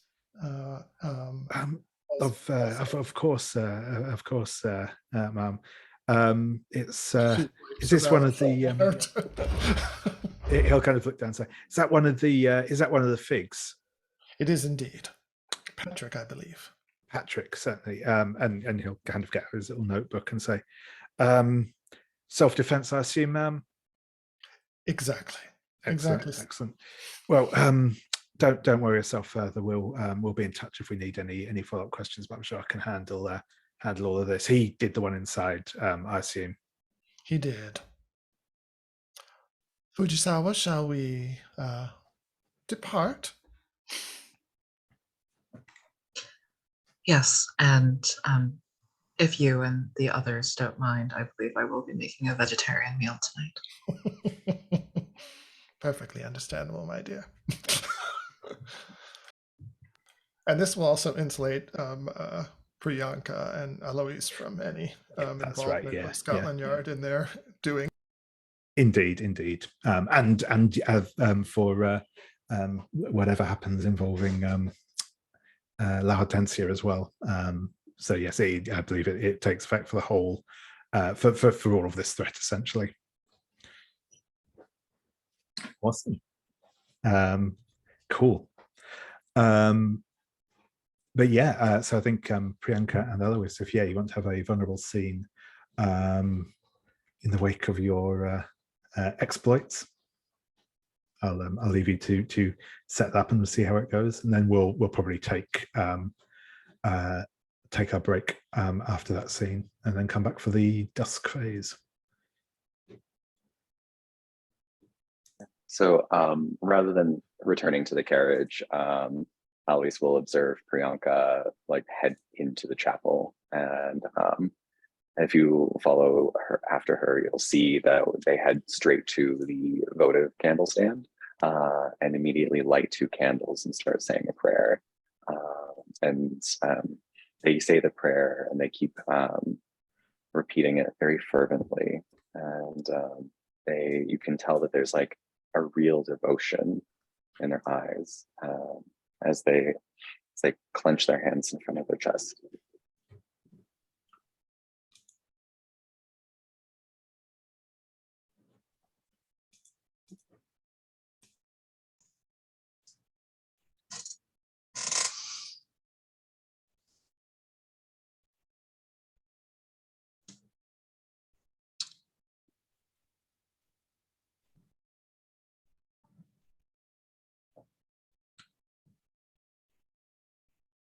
We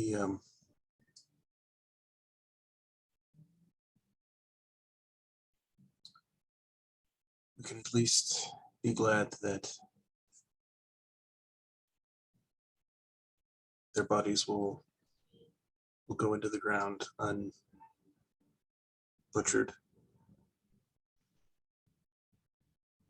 I'm sure where they're going, they have no use or concern for their bodies.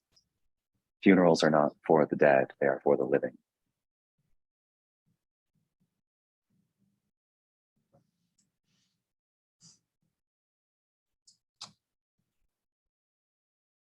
I suppose that's true.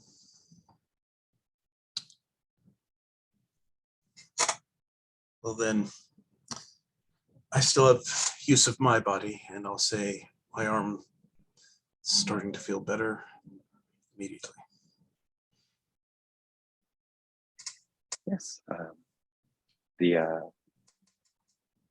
is wonderful how by simply taking action, one can alleviate all sorts of ills. These prayers may lighten my own burdens a bit as well. I hope that knowing that we have done good work here and that some others who shall not die will more firmly anchor me to this place in this time. I hope that I will continue to be of service to the people of this city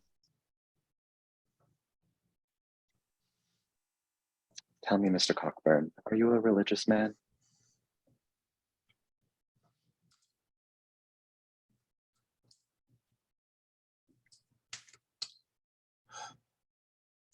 I suppose maybe in my own way, though I don't attend church as often as maybe I should. One need not attend church to hear the voice of a higher power. After all, we all hear things in the late of night after all of the lights have been extinguished and we are left alone with our thoughts and our secrets. It's just a matter of who we choose to listen to.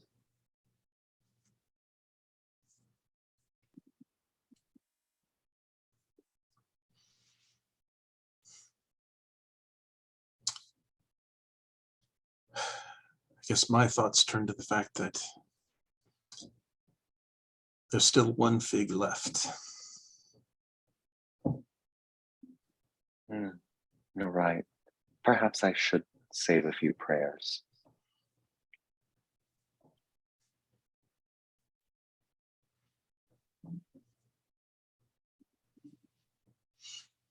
And I think that the last thing you see is while the two candles that I've just lit are like still there and burning bright, you notice as I turn away very quickly, like lap at my fingers and extinguish one of the other candles and then head back out of the doors.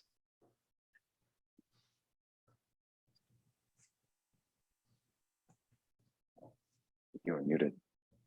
I am. Thank you very much. That was great. So yeah, you both get to clear a condition as appropriate given the scene you've just had. So yeah, obviously, Alois, I think definitely you can clear your injured arm there. Which do you think you're going for, Priyanka? I think Lure of the Void was the one that I was aiming for. Yeah, I also that's cool. need to clear room for Most Beloved, which I forgot to add.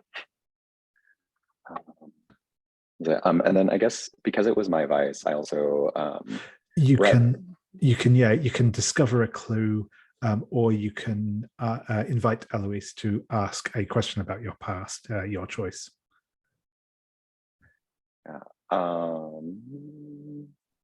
Alois, do you think that you have a question you'd like to ask Priyanka, or would it be better to use that on a clue? I don't have one off the top of my head. I would have to think of one, but if you want to just take a clue, it's fine with me. Okay.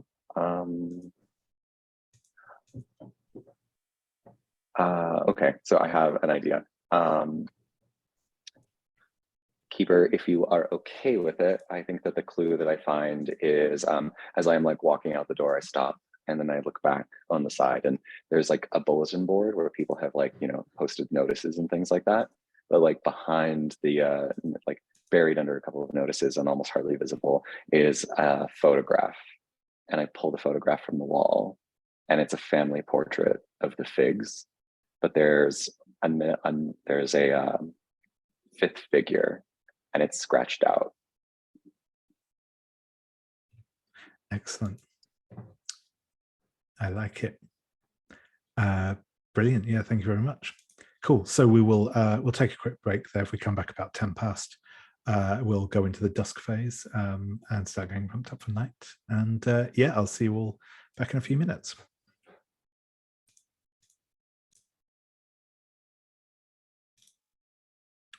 Awesome. So we are heading now into the dusk phase.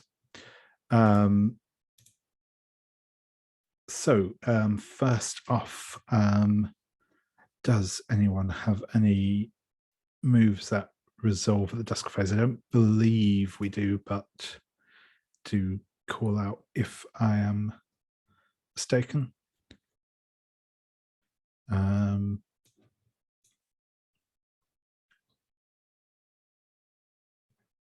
So next we'll be doing our paint scene question.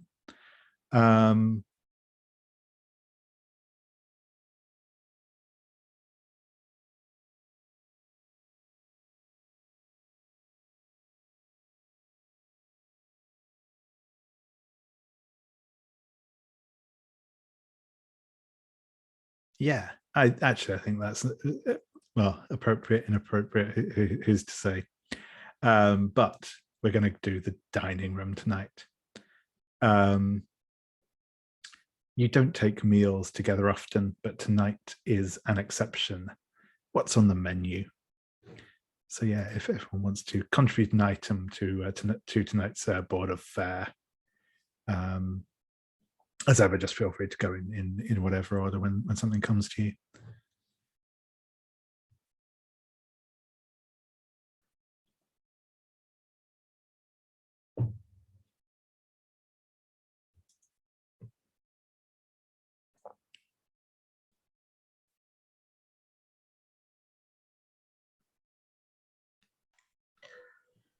I think that to distract herself from the grisly events of the day, Fujisawa would have really thrown herself into making the meal tonight.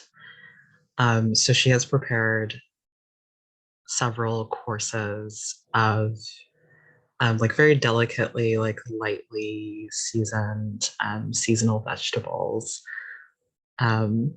all presented in little lacquer bowls. Like the presentation is like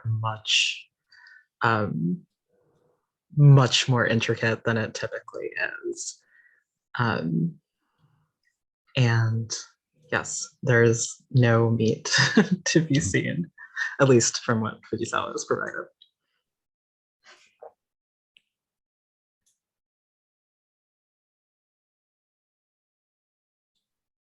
In addition to that, Priyanka has requested that Fujisawa make a very traditional Indian vegetable curry that is very hearty and warm and has a thick sauce to it, but that is also completely devoid of meat.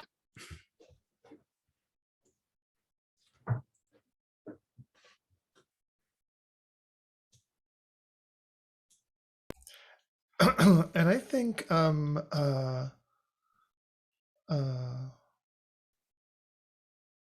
that at some point after the scene at the butcher's, and after dropping Fujisawa back at Hargrave House, Lady Camilla went down to. She has like a little small apothecary in the basement, and a lab, and she got some very calming herbs. Culinary but calming herbs that she'd picked up in South America, and she had them put into a bread pudding, let's say. So sweet, but hoping to calm the nerves of the hunters since we had quite a vigorous day.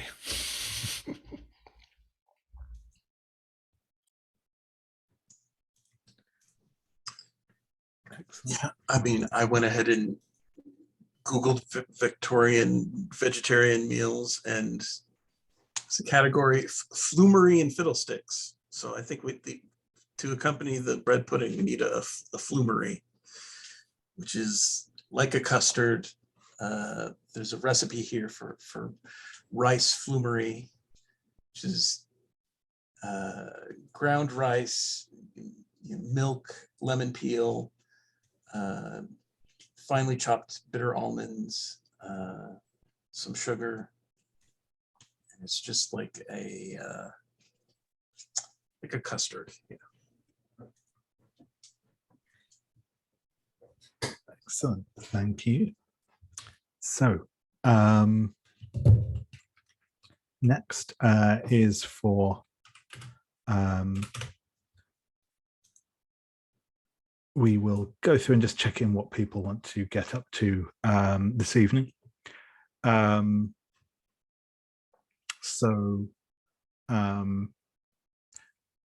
don't think anyone marked a mask because I think we wore our misses this time.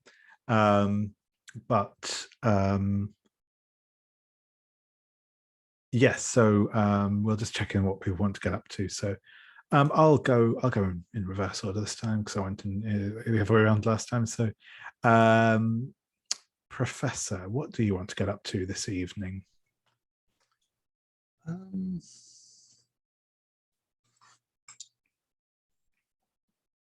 Well, I will ask, do we want, we have 2 clues for Figs Pigs Net again, and it is only a complexity 2 left. Do we want to try to answer that now?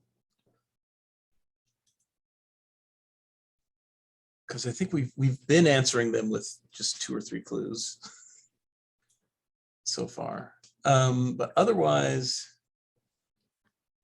I think the Gin Lane murders are taking place in kind of a place with like a lot of art shops and whatnot, which is what my cult is involved in artists. So I think it makes sense to head there and investigate that otherwise.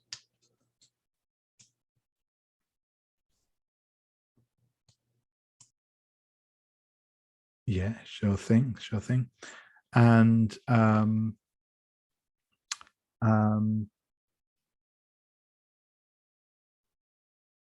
sorry, I lost my place. Yeah, Priyanka, how about you? What would you like to get up to this evening? So if everybody is in agreement that we try to tackle La Hortensia and wrap up Figs Pigs, I'm down to do that. Otherwise, Priyanka probably needs a drink and would also probably find their way to Gin Lane. Awesome. Yeah, no worries. And Fujisawa. I think I will take James Whistler up on his offer tonight and go get my portrait painted with the intent that if Priyanka gets into a sticky situation, I'll be able to make my way over to her. Sure thing. Them. Yeah. Sure thing. Not a problem. And Lady Camilla.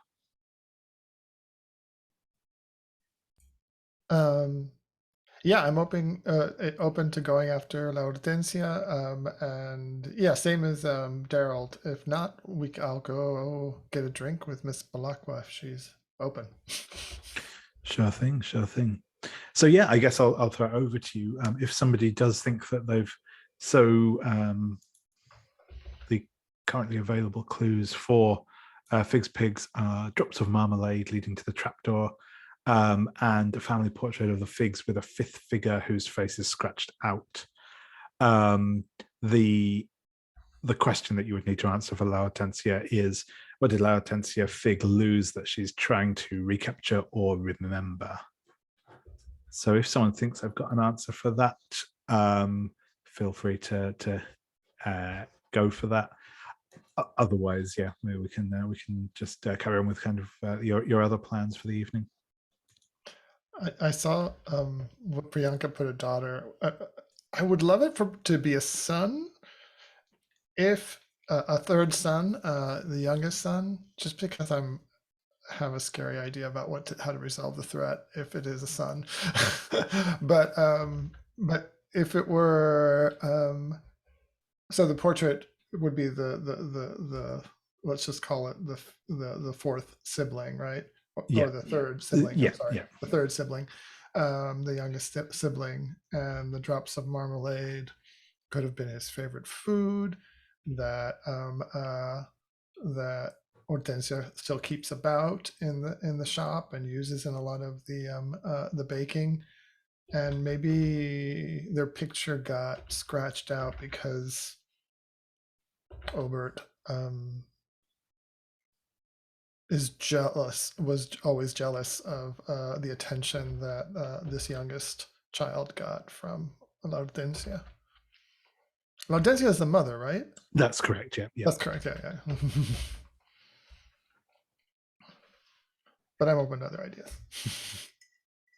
So I'm totally fine if that's the way that we want to go with that one. But my original thought was that it was like a daughter, and that the daughter was raised in the family way, but that like she escaped at one point because she realized that her family's the things that her family were doing were like too horrible to bear, and so she escaped in the night. And then La Hortensia has just basically been pining after the daughter that abandoned the family, but maybe that the other family members won't ever let her speak of it because it's an embarrassment. I like that.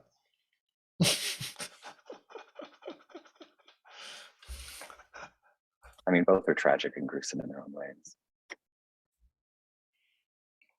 I'll tell you the reason that I want it to be a son is because I wanted to try to use the lurker to draw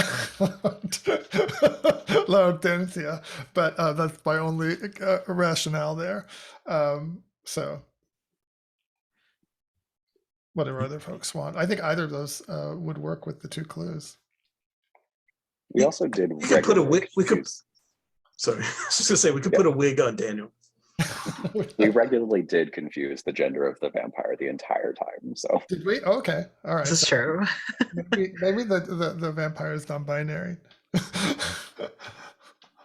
so we could work with that. Yeah, perhaps Daniel has long hair. Yeah. You know, easy to make that mistake from behind. Sure, that sounds like a plan. If you would like to, if someone would like to make that roll, and we'll see if your theory is correct. So yeah, we'll just be a flat roll, but we'll see how it goes. Anyone's feeling good?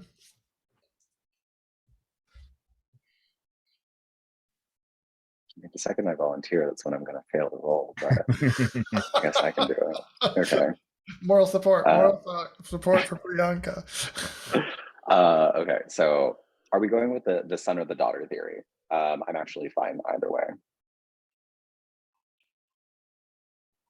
Let's do daughter. Yeah, let's do the daughter. I'm also totally fine with like the daughter got eaten as well. Like just married the two things together. So Or maybe Laudentia doesn't know that the daughter got eaten. She was eaten by other I family got a members. 6. So Oh no. yeah, I mean, I feel like I would be prepared to use a mask for that. Oh wait, like don't we all have to use a mask? Yes, if to bump that to 79, you'll all need to mark a mask. You do still have the mask of the pig available from the threat. So one of you can mark that. But yeah, otherwise, if you're all good to mark a mask, then that will go up to a 7 to a 9. 7 go up to a 7 to 9. Otherwise, I'll obviously you'll be wrong, and I think like my reaction essentially is that at some point during your evening's investigations, you will somebody at least depending on how it all breaks down, but yeah, someone will end up falling victim to one of La Hortensia's traps that she's laid for you. But that's, yeah, like I said, if you're all happy to mark a mask, then we can that will go up to a 7 to 9. So does only one person get to mark the mask of the pig, even though we all answer it? Yeah, that's correct. That's correct. Well, we should definitely, one of us should definitely use the mask of the pig, because it's going to go away if we don't use it, right? Yeah, yeah. This would be I am fine marking that one if others want to also sacrifice a mask. Let's see. Yeah, I feel fine about marking a mask.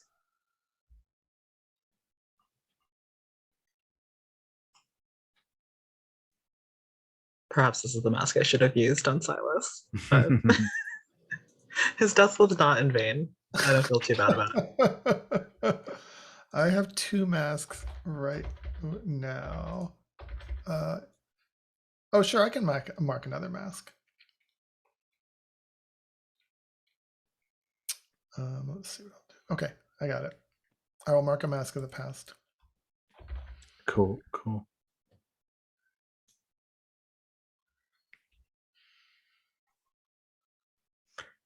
Awesome. So with that, yeah, you'll get a 7 to 9. So you work out what it is that you are indeed correct that Lautancia is seeking to, well, either recover or at least remember her lost daughter.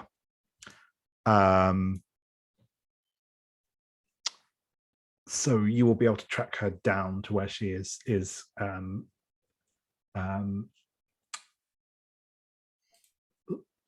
hiding out, and I think it will be, yeah, I think we'll carry on in a theme, and I think it will be kind of an old disused abattoir down by the river. It's not that big, but it's a sort of moderately sized industrial abattoir. It now fallen into disrepair and not yet repurposed into something else. Well, other than a lair for Lautancia. And with that said, now that you will be able to resolve this threat, I'm going to go back around again and check in if this changes what you want to do this evening.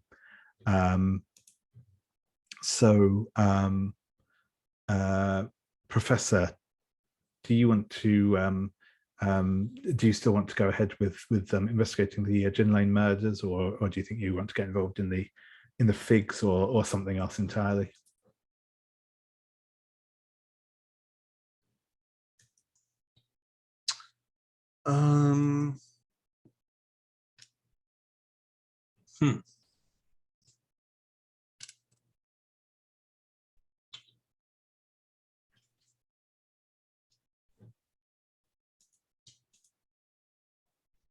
It's true. We don't probably all have to go after Hortensia.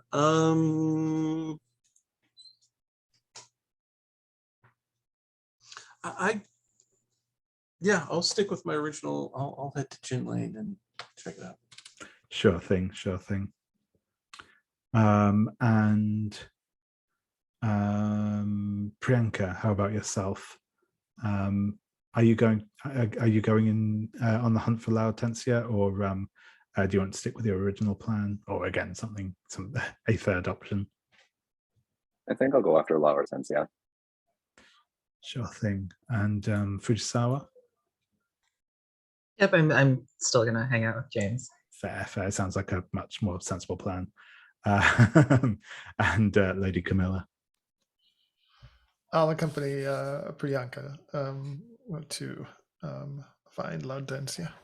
Yeah, awesome. Cool. So, with all that said, we will go finally into setting up our unseen.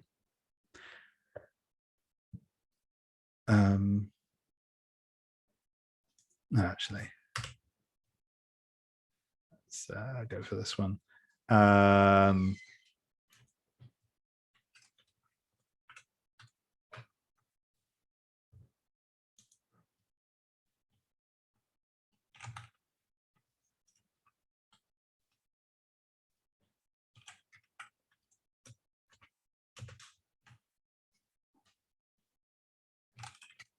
So we're going to do for our unseen tonight a night at the Grand Guignol, the baker's son.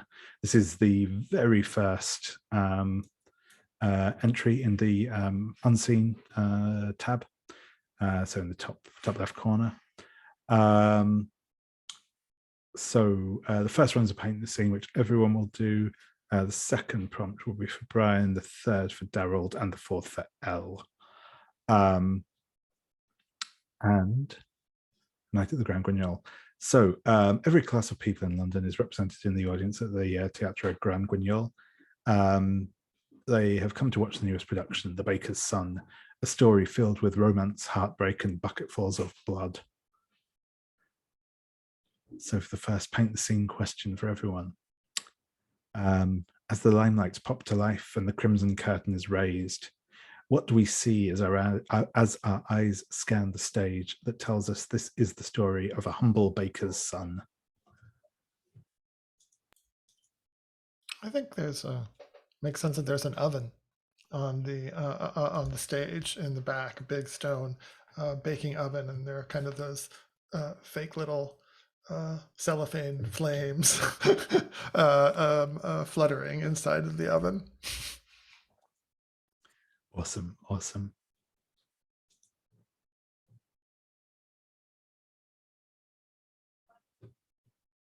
One of the lead actresses comes out done up in gaudy, aged makeup and is already berating the main character in her opening lines. And you can tell that the relationship between mother and son is fraught and full of petty squabbles.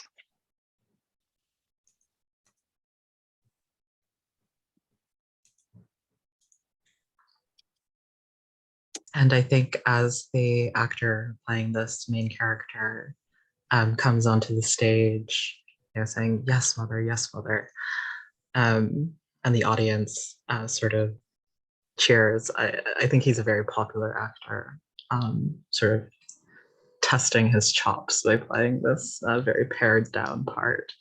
And the costuming is very, back to basics, very kind of rough hewn fabrics that are kind of dusted with flour.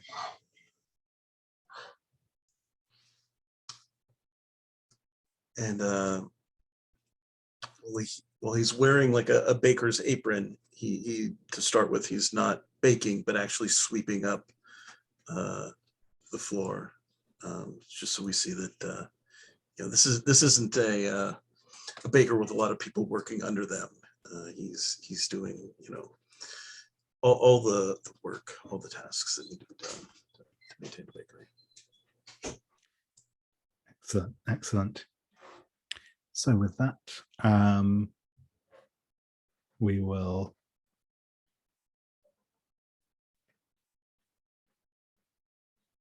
I think we will start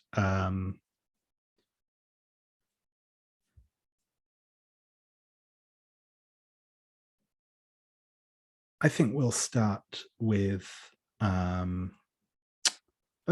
the professor. So let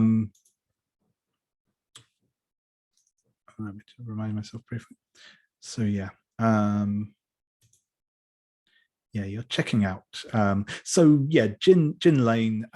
It's not like a specific place. Really, it's more of a kind of a derogatory metaphor than a real place. It's kind of just a term referred to the sort of the pubs and drinking culture in some of the poorer areas of town.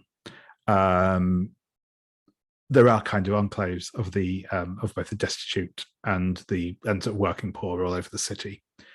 And that's kind of some of these areas that you're going to be checking out. There is another paint the scene, which I will ask everyone quickly. As ever, just feel free to jump in when something comes to mind. So what do you see here that shows the people around play hard but work harder?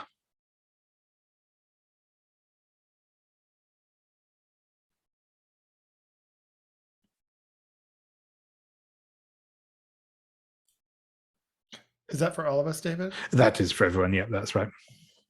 Could you say the prompt one more time? Yep, certainly. So yeah, as you're kind of like looking around sort of these streets with the pubs and like around them, what do you see that shows that the people here play hard but work harder?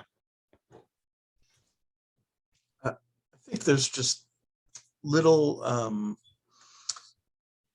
carts or booths or a table, just like in every little spot that you can find where people have set up little side hustle businesses where they've made something out of scraps to into something that they can sell, or cooking some particular item that you know, they can just have a little stall and yeah, just yeah, it's full of little places to buy little, yeah, just crafts or things like that. Awesome, awesome.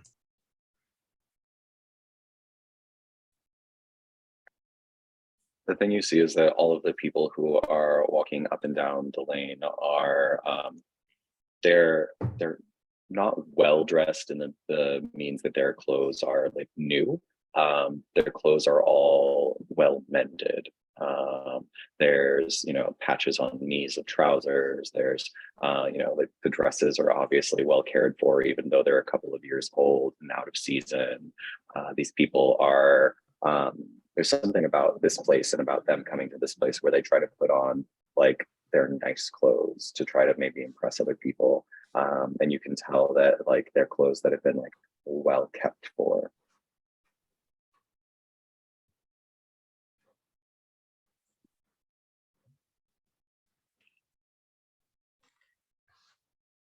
I think that there's a sex worker who is kind of leaned against the brick wall of one of the pubs and is soliciting potential customers as they walk by. She's got like bright red hair and this mellifluous laugh, and she's very, very practiced in bringing a sense of play and levity to these interactions. But it's also extremely clear that this patter is practice. She knows exactly what she's doing. She is a consummate businesswoman.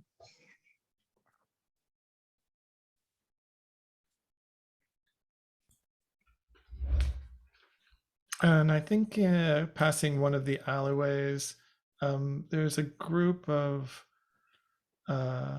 3 young men that seem very young, like probably like in their teens. And they're all sharing a bottle of some kind of booze. And they're huddled around a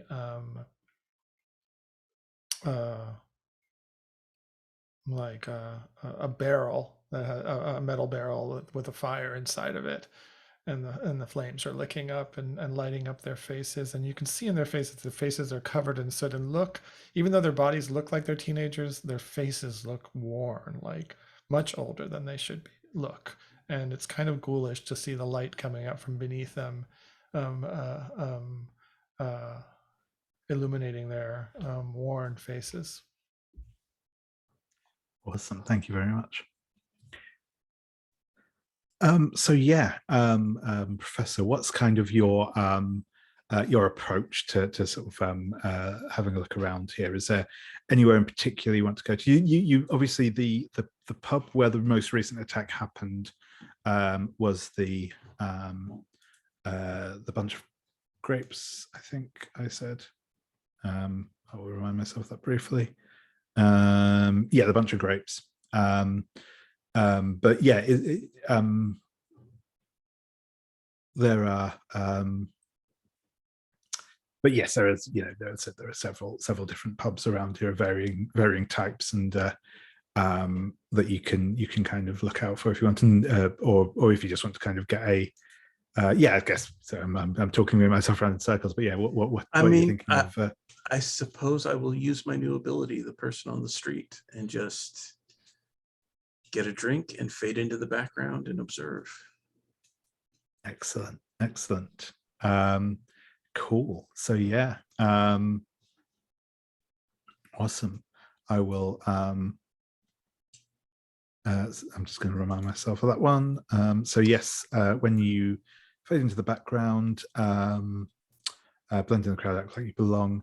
Leave the scene for time. Describe how the people around you are getting on with their lives, and at the appropriate point, I will provide you with a clue and invite you back to the scene. Awesome.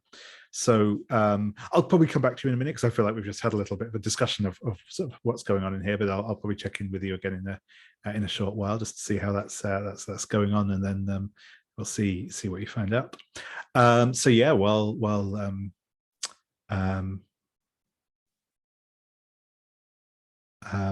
I suppose actually I will ask how does it kind of how is the professor sort of blending in here? how do you make yourself look like you belong? Yeah, I mean, he's just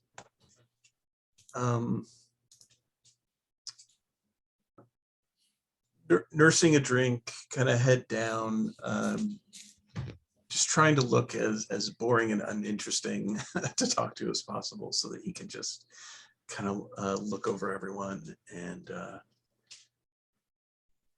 you know, there's plenty of people who you know, are friendly, happy drunks, and he is just playing the part of a not so happy, you know, looking a bit like someone that it's best just to be left alone. And yeah, just looking for someone or something to look out of place, to act a little strange, to, you know, to investigate. Awesome. That's cool. Thank you very much. So yeah, Fujisawa, I think we'll cut over to you. So yeah, you've returned to Cheney Walk, where James Whistler's studio is giving it airs, but where James Whistler is at the moment. So for the benefit of those who weren't here last time, Cheney Walk is essentially the street running alongside Cremont Gardens on the river. It's kind of a bit of a haunt of artists and the like. Yeah, James Whistler is currently staying here. Excuse me. So yeah, he will invite you in. It's a sort of you know, it's a sort of townhouse, sort of 3 or 4 story townhouse. But once you get inside, it's clear that it's being kind of divided up into you know, into flats essentially. There's he'll lead you up to the top floor, where he has kind of an attic room, which has like a big skylight in it, though obviously at the current moment it's dark. You know, he's probably got a kind of a bit of a division between his like sleeping space and his working space, but not much of one, and it's fairly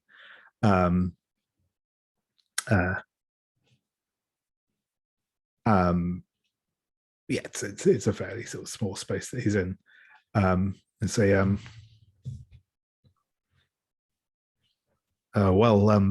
Miss Fujisawa, welcome to my humble abode, I suppose, such as it is. And he'll kind of look around. Well, thank you for the warm welcome. It's nice. It's bigger than the quarters where I live, anyway. And it's well, it's cheap enough for what it is. He kind of gives a grin. Can I get you a drink or something? I don't have a great selection, but I'm sure I can find you something. Actually, a drink would be rather welcome. Thank you. The strongest thing you have. And I think while he's popped out to grab the drink, I imagine he already kind of has like a sort of portraiture setup happening. And Fujisawa will install herself in this like straight backed chair that's like right underneath the skylight, with the moonlight sort of pouring through. And maybe he has like a sort of curtain set up right behind it to like be a backdrop. And Fujisawa is wearing a kimono we've not seen her in before. It's like a pure bright white. And of course, she's not expecting anyone in London to recognize it as such, which is why she's comfortable wearing it. But it is a kyoka tabira, which is a funerary kimono. It's what you would typically bury a dead person in. Excellent. And he will come back over with a couple of tin mugs. He hands one to you, and you can smell whiskey, the scent of whiskey coming off of it, as he takes a sip of his own. And it's, well, Miss Fujisawa, have you done this before? You seem a natural. As he kind of steps over to his easel and starts to grab a pencil and start sort of sketching. Fujisawa downs the whiskey in 2 or 3 gulps and sort of clears her throat. I haven't before, but I'm sure you'll make me look as beautiful as ever. She gives a little wry smile, but she has a sort of kind of distracted air about her. Cool. And I think that will cut over to the hunt for Lautancia. So Lady Camilla, Priyanka, you, as I said, you've got this kind of old abattoir where you think that she's holed up. What's your approach here? Daryl, are you interested in using Daniel, or would you rather have a different approach?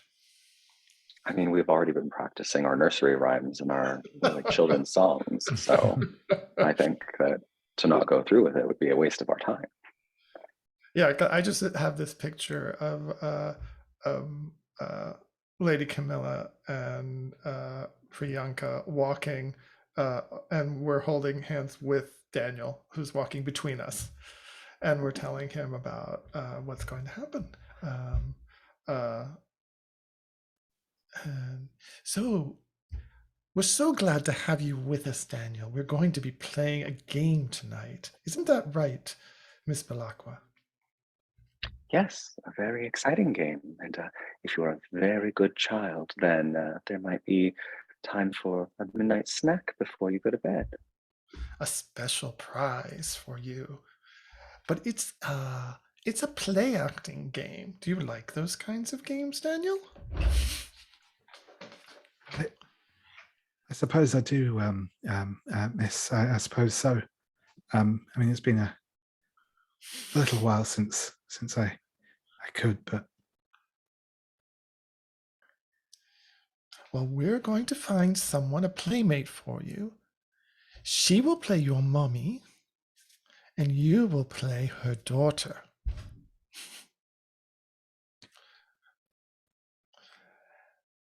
That's why we've put you in this lovely little dress. and I think Daniel will kind of play with the skirts of the dress and say, "Oh, okay, Miss, if you say so, I'll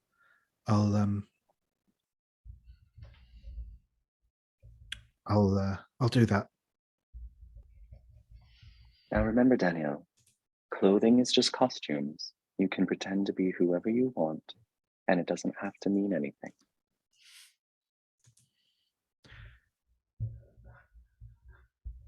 Okay, sure.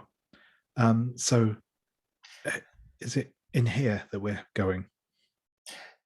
Yes. And remember, there will be a special signal that Miss Priyanka will give you when it's time for you to have your prize. Now, do you remember the songs that we learned earlier today? Yes, Miss Priyanka, I do. All right.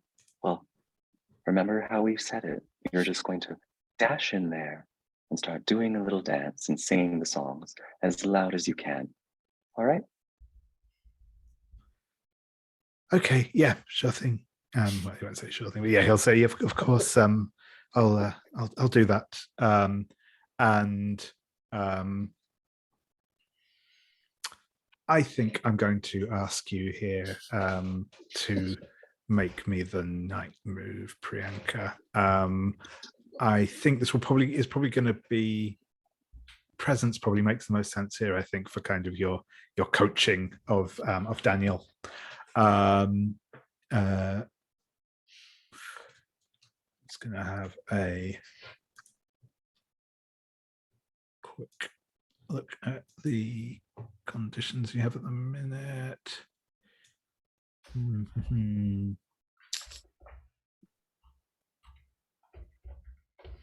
I don't think any of those are going to come into play here, especially at the minute.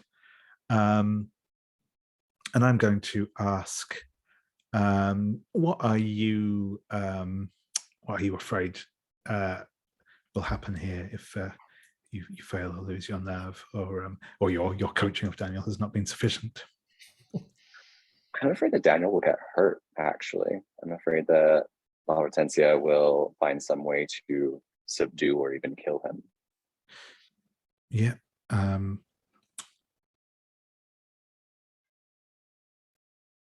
I think it's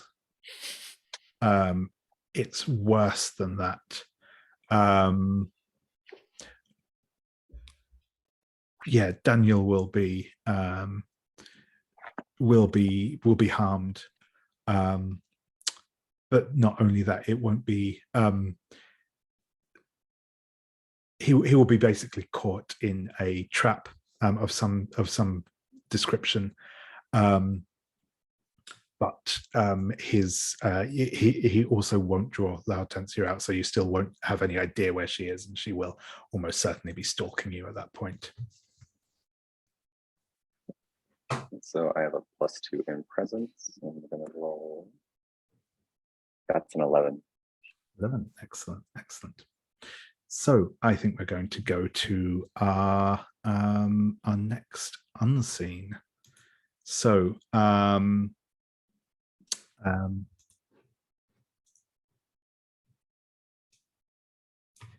sorry, I've lost the tab. Here we go. Who did I say for this one? Oh, Brian. So describe Act 1, in which the baker's son, a young man named Daniel, falls in love with a woman, Dahlia, who he cannot have.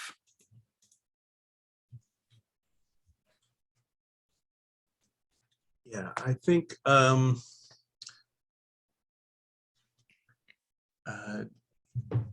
Dahlia ducks into the shop and is standing, right inside the door and like looking out the window at someone outside, and says, oh no, they must have seen me. And she just, without asking, Daniel was just kind of standing, watching in shock.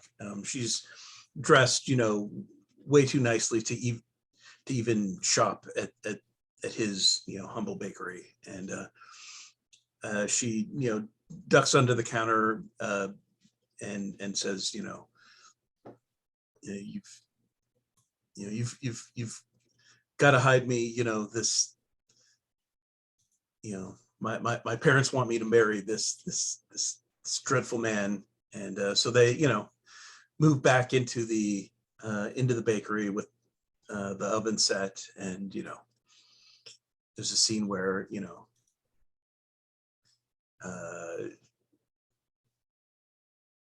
they have some tea and she eats a tart, and, he has to go out front and talk to, this oaf that apparently she's supposed to become engaged to, and back and forth between fending him off and having this meeting with her in the bakery.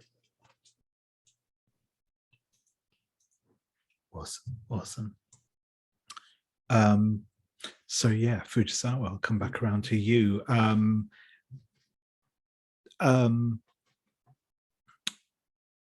As James continues painting, I'm going to ask: is there sort of anything in particular you're wanting to aim for here? Anything you want to kind of get up to, or are you just kind of calling the scene play out? At some point, I'll probably want to do an information move, but I'm Sure. okay with just like playing it out until it seems appropriate. Yeah, no worries. And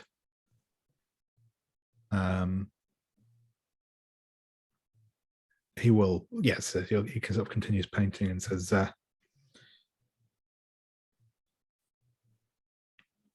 so have you been anywhere else interesting on your journey here to London, Miss Fujisawa?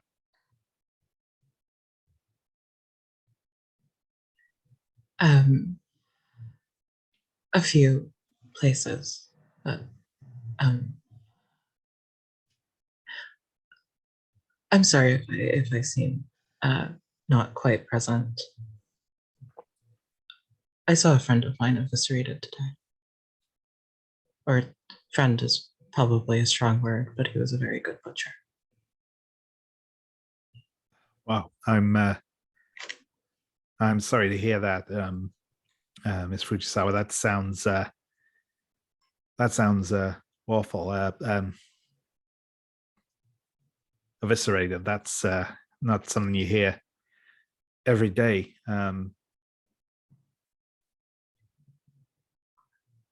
Is there not something I wish to see every day? I promise you that. Yeah, I can imagine. And I think with that he'll pour you both another drink and hand the mug over to you. I think she'll also hand him her flask. She's replaced the one that she gave to Limbo High with like a much kind of simpler kind of tin flask, but she'll hold both the flask and the little tin mug in either hand. Yeah.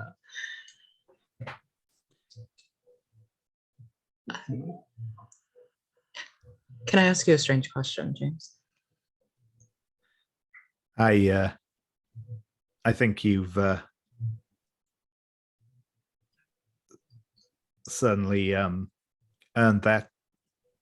Oh, go ahead.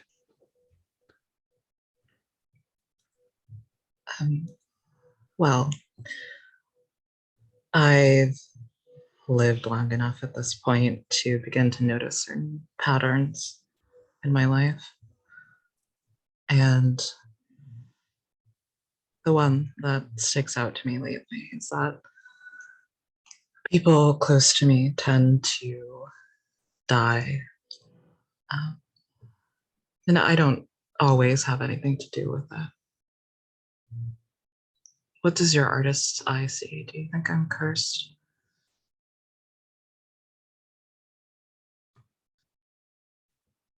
He'll kind of cock his head to the side for a moment and say,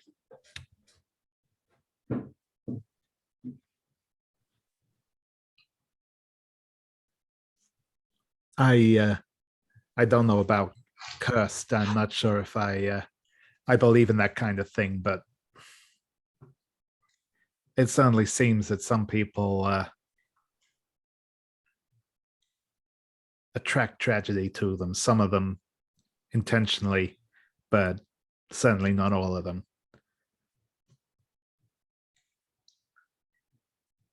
Do you count yourself among those people? Are you the reason for these fishman murders? And she kind of leans in almost conspiratorially with this sort of wry smile on her face. Like she's trying to make a joke, but it's coming off really poorly, I have to imagine. Cool. Yes, I think I will ask for an information move with presence there, please.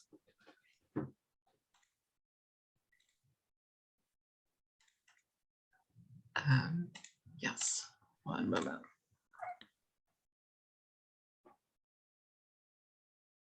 That's an 11. 11, excellent. Cool. So we'll come back to that in a moment. I'm just going to check in, Professor, if you'd just like to give a little description of what's going on around you in the pub as you're sort of sitting there drinking.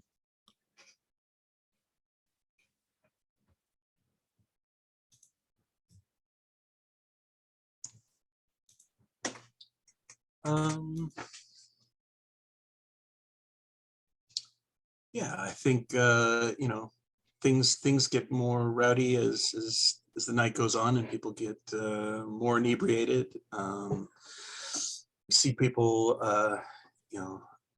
stepping out and going to various food carts to get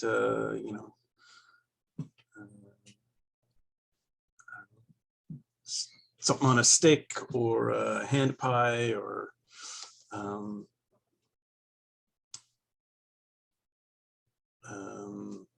and then quickly coming back in. I think maybe a few people have brought instruments and they've started playing in a corner, and some people are dancing.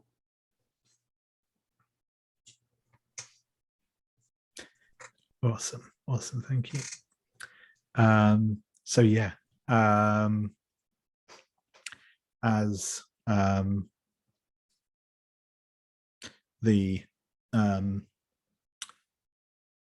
as Daniel heads into the abattoir, you can hear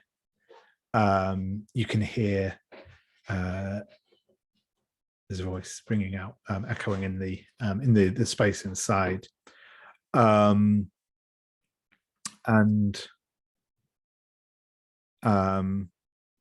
you will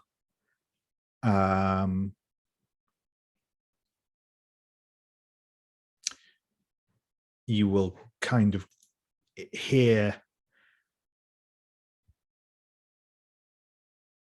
his song kind of cut off, but you will also hear the sound of a woman's voice call out a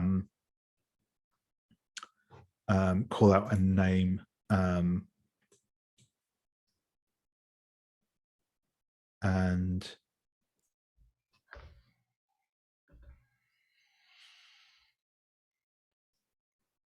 I think she'll call out Laura, and you can hear kind of someone moving inside. Yeah, what do you do? How do you approach?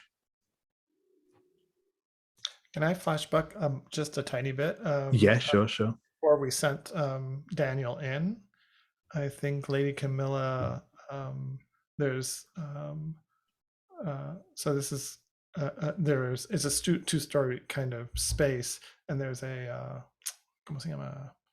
fire escape that she's climbed and stuck into a window. She's got her elephant gun, because if this goes south, she wants to be able to have a bead on Laudentia, and take her out from above. Awesome. I think in which case I'm going to ask you to make the night move with composure. I think this will be to kind of remain unseen in the kind of the balcony thing, gantry. That's what I'm looking for. Yeah. So yeah, if you'd like that will be with composure. And yeah, what are you afraid will happen if you fail or lose your nerve here?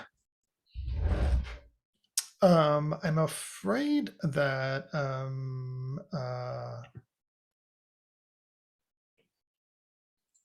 I'll be discovered. I won't be, and I'll be somehow in a compromised position, and vulnerable. Even though I have a big gun. I think it's worse than that, because the reason why this entrance isn't secured in any way is because that whole gantry has been rigged to collapse as soon as you get onto it, and you will be plunged to your doom. Figured it was gonna be bad. So yeah, if you'd like to make that roll. Okay. That's a 12. A 12, excellent. So yeah, you are going to you're going to absolutely remain hidden. You will see. So as what I've described is happening, you'll actually see what happens. Is that, yeah, Daniel kind of skips in singing singing his song, and as he gets, it's kind of as he's singing and you know, the Latentia will yeah, come out calling Laura, and sort of runs out from wherever she's been hiding into the sort of center of this space. She's tall. She's in a sort of a fairly plain black dress, but what you automatically notice is that one of the sleeves of the dress is sort of pinned down to the side. She clearly has only one arm. But yeah, she kind of comes out, and as Daniel sort of comes in and skips in, he's kind of looking around, but as he steps forwards, his foot goes into a you know, it's one of those classic like noose, slips around his ankle, and he's flipped and is dangling a few feet off the ground upside down, not in any way like harmed, but just yeah, dangling from the ceiling. The sort of skirts of the dress kind of around his face as he's kind of flailing at it. But yes, you have a commanding position over this, and so there's another one I always have to remind myself on.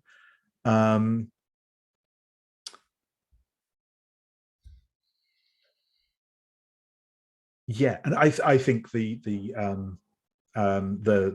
additional benefit you get on the 12 plus is just that, yeah, you have a very good position, you've got a good line of sight on Latentia, and she clearly hasn't noticed you. So basically, the next action you sort of take to deal with the situation, you'll be rolling at advantage from your prepared position. And I'll cut back around, yeah, to you, Priyanka. So yeah, what are you doing as this goes on? As I see Lautensia run towards Daniel, I'm going to skulk through the shadows and pull out my. Because I know that Lady Camilla has her gun trained on Lautensia, so I just want to make sure that we can get a clear shot if that's what we need to. So I pull out my athame and I, you know, gouge the blade into one of my fingertips. And so the thing is that, like, the shadows that have always been perpetually around Priyanka have been growing more defined recently.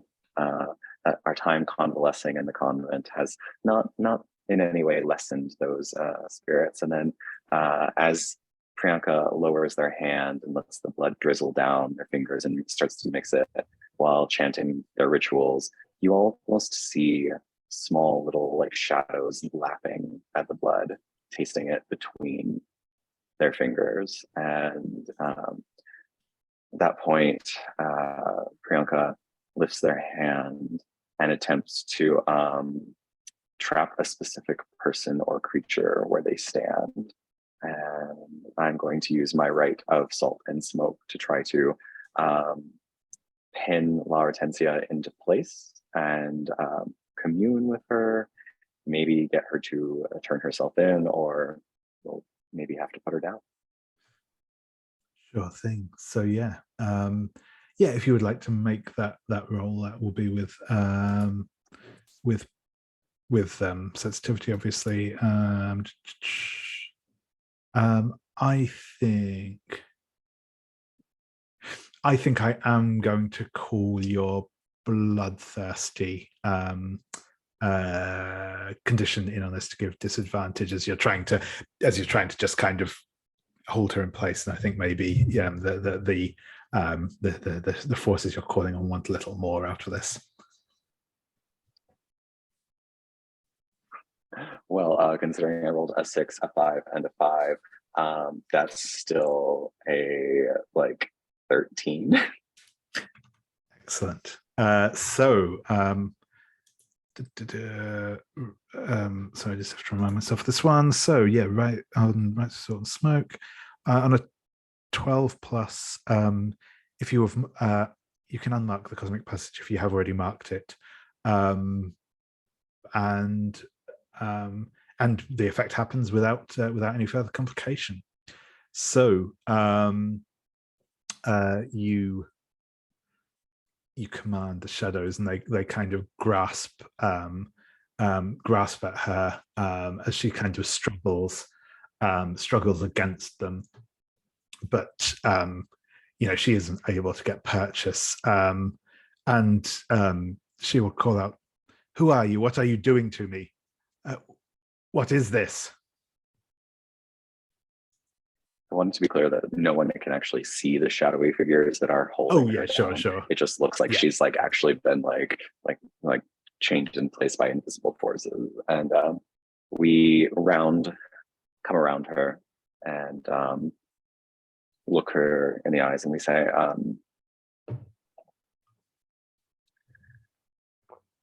"What do you call a mother when all of their children have died? A wife whose husband has passed is a widow. But do you remain a mother if you have no one else to care for?"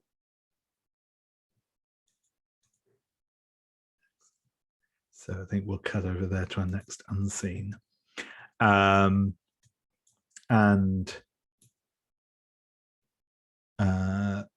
It's again you, Daryl. Sorry, I've done some badly for these ones so far. Describe Act 2, in which Daniel impotently fights back against the forces that prevent him from being with Dahlia.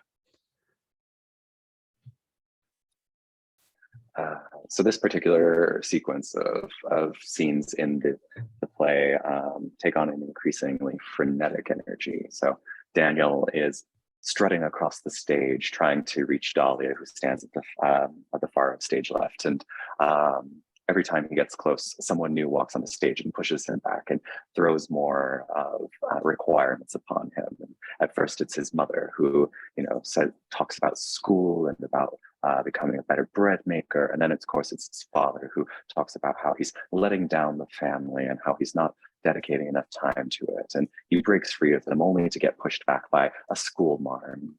And then he breaks free of her only to get pushed back again by a police officer. And he breaks free again only to be pushed back by a preacher. And then he breaks free again only to be pushed back by Dahlia's father, who says he's not good enough and he'll never be able to raise in worth to have his daughter. And the whole scene is just Dahlia gazing longingly into the distance as Daniel continues to be swarmed by all of these people, and they yell at him and they scream in his face and they claw at his shirt and they pin him down, and it's all of these grasping, reaching hands that continue to hold him back until he finally just screams and bursts open and says and tries to free himself of them.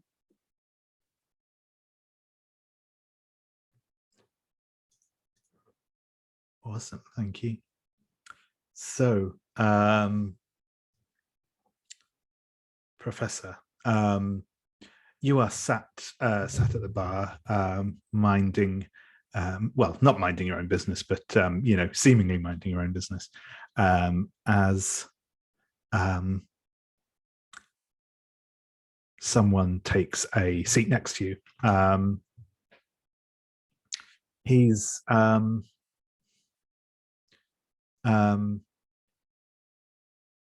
the first thing that you notice about him that kind of perhaps captures your attention is he's wearing a dog collar, as in a clerical dog collar, not not an actual dog collar.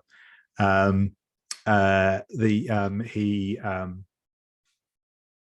has sort of gold-trimmed glasses, and he's kind of got that look. You actually think he's probably actually a bit younger than he seems, but in sort of his kind of clerical garb. He kind of, it just gives him that look of being older than he probably actually is.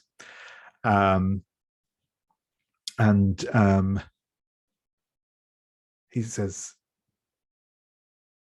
if you don't mind me saying, sir, you look a little out of place here.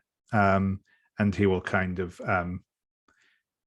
give a smile and say, you'll forgive me, but you seem familiar. Do I know you from somewhere? He kind of eyes are up and down, and then holds out his hand and says, Nathaniel Bywater, Reverend Nathaniel Bywater, obviously. I don't wear this just for the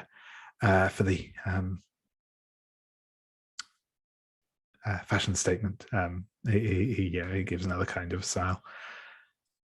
What brings you out around this part of town of an evening? It doesn't seem quite your speed.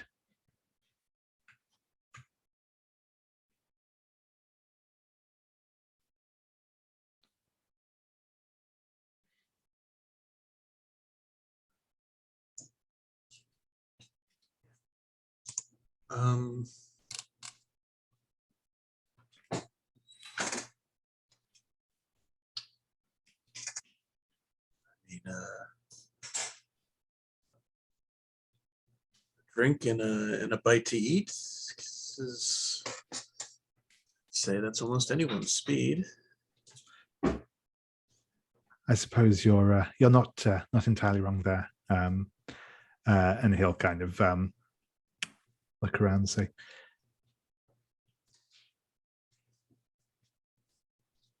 if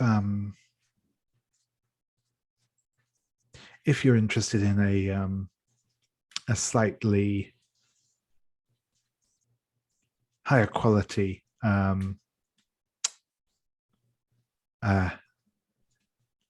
drink, and he kind of sips. He's just got like a small glass of sherry in front of him, and he'll say, some fellows of mine, we have a regular meetings, and I don't know, as I say, maybe it isn't your sort of thing, but if you are interested, and he'll put a card in front of you. It's got kind of a date and time and place on it. It's clearly an invitation, and just has some the only decoration sort of on it is just some stamps of vines and bunches of grapes on it. So, as I say, it's a bit of a higher class establishment than here. But if you're interested, we're always on the lookout for new fellows to join.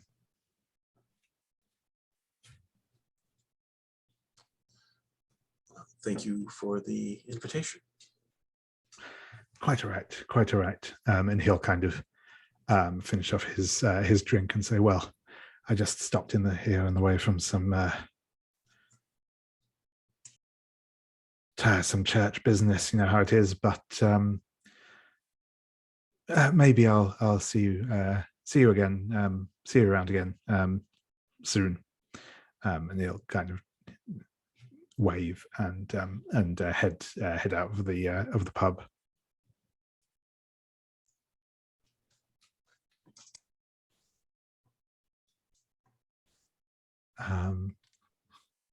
And Fujisawa. I think, where did that go?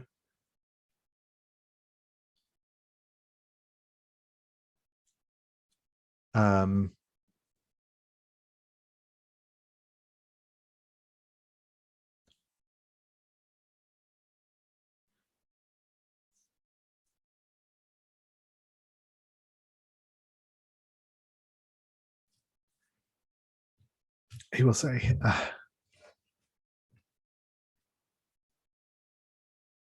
I certainly hope I ain't being pursued by some fishman or something. That sounds like it'd be more trouble than the albeit interesting tales that make for at dinner parties. But then kind of a shadow sort of crosses his face briefly and says, there is one thing though. I know I said to you the other day about the folk drinking and carrying on around here, but there is one thing I've heard that's unusual. It's sometimes just when I'm drifting off to sleep, I'm never quite sure if it's real or not, but it's happened so many times now. I'm beginning to think it might be. I sometimes hear a girl singing a song, a strange melody, not like anything I've heard before. I can't make out words, nothing like that, but just it's definitely singing. I know that much, and it's I don't know. Maybe it is a siren or something come out of the Odyssey to check out Cremon Gardens or whatever, but I don't know. Funny, I have dreams like that too. Maybe we are cursed.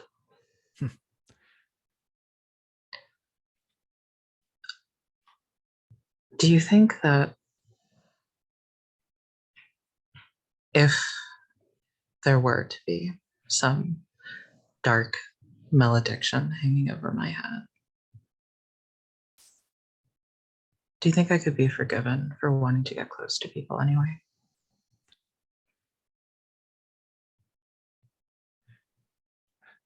That's the I think the most understandable thing of all. It's what everyone wants at the end of the day is people to be close to. And sure, I mean, maybe there's risk or danger or whatever, but there is with everything. Fujisawa lifts her flask and says, "Cheers to that." And I think we'll get in our last unseen, which is, I've done it again, is yourself, Elle. So if you'd like to describe Act 3, in which Daniel engages in a desperate action to get what he wants. The final moment, just before the curtain falls, should be very bloody.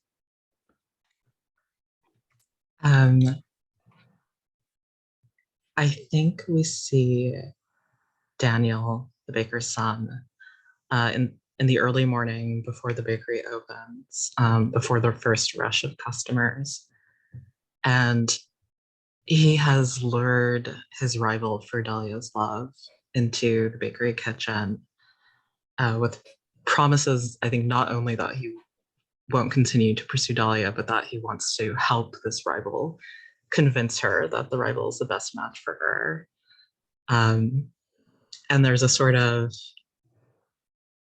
I think there's a sort of melancholy to the scene, because in Act 2, the rival was actually not one of the obstacles that we saw. This is kind of, the baker's son has throughout the play kind of worked up this antipathy between this or toward this other character that perhaps isn't completely deserved. And But I think he gives this long monologue that's sort of rife with dramatic irony, as the audience has already seen that Daniel is hiding a butcher's knife behind his back. And when he and the rival finally reach an accord, the rival reaches out to shake Daniel's hand. He pulls the rival toward him and unceremoniously begins to butcher him. And the music swells, and of course, this being the Grand Guignol, there's this like dramatic blood effect, and the stage lighting goes completely red. And when Daniel finally exits this like murderous fugue state, he's like breathing heavily. He's being lit from below, so there's a sort of ghoulish quality to the expression on his face. And the stage lights go back to normal suddenly, and we see that the morning line is forming outside of the bakery. Customers are lining up for pies. And Daniel contemplates for a moment, then sets about disposing of the evidence of his misdeeds and puts what remains of his rival into a pie. Excellent, excellent. So, with that, Priyanka, Lady Camilla, I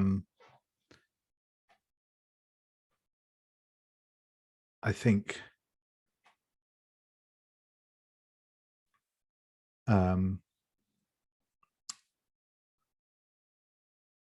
Latentia looks up at you,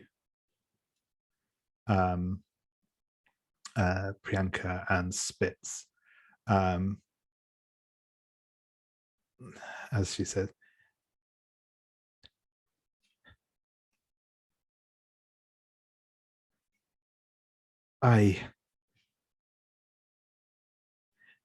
you will never know the things I gave up for my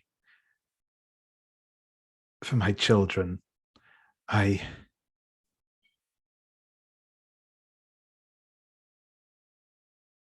She glances down at her missing arm and says,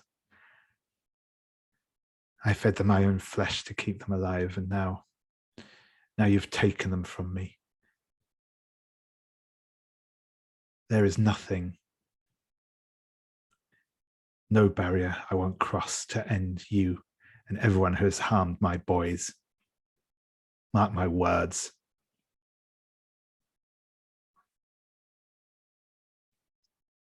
Priyanka raises a hand and wipes the spit from their face and just flicks it to the side and says, well, no barrier you won't cross, eh? Perhaps we should go about setting you on your journey, and you seem wholly prepared to offer up your flesh and blood for the sustenance of others. I think it's only fitting that you join the rest of your family in the exact same manner. And then I'll go over and I will undo the cords that are keeping Daniel tied up, and I'll lower him to the floor. And then I say, Lady Camilla, what was the signal you wanted to give our little one here for their midnight snack? And Lady Camilla calls from up on the walkway that she's on, or through the window from the skylight. She says, oh, I believe it was Duck, Duck, Goose. And as she says that, a big smile comes on the lurkers, on Daniel's face. And he pounces in a feral way onto Hortensia and rips her head back and tears her throat out. If that's okay. Awesome. I didn't need my elephant gun after all. Perfect. Always good to have a backup plan, though.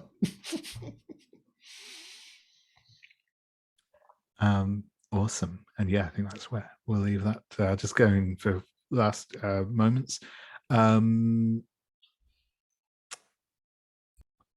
think we will cut back to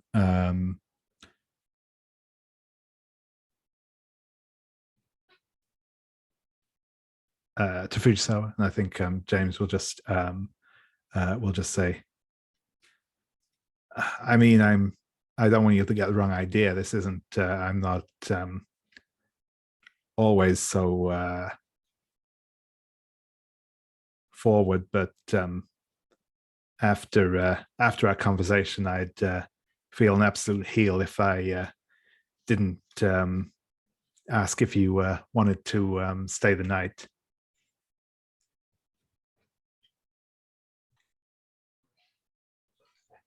I think that Fujisawa is quiet for like, I think like just slightly long enough that it gets a little bit awkward. Because she's thinking about Priyanka, but she's also feeling the whiskey coursing through her bloodstream. And I think the last thing we see is her beginning to loosen the obi of her kimono. Awesome. And I think that's where we will leave things for this evening. So thank you very much, everyone. We'll just quickly do our dawn questions. We'll do the usual thing. We'll kind of come around and do any masks and stuff at the beginning of next session, I think. But yeah, we'll just go through the dawn questions now. Oh, and also obviously you have resolved Figs Pig, so we'll also do the rewards for that. So yeah, I'll go and just. So yeah, the rewards for Figs Pig should be visible on the threat sheet now if you want to take a look at those. Well, I do the dawn questions. So yes, Lady Camilla, you obviously answered a question and resolved a threat. Did you experience an echo in the night?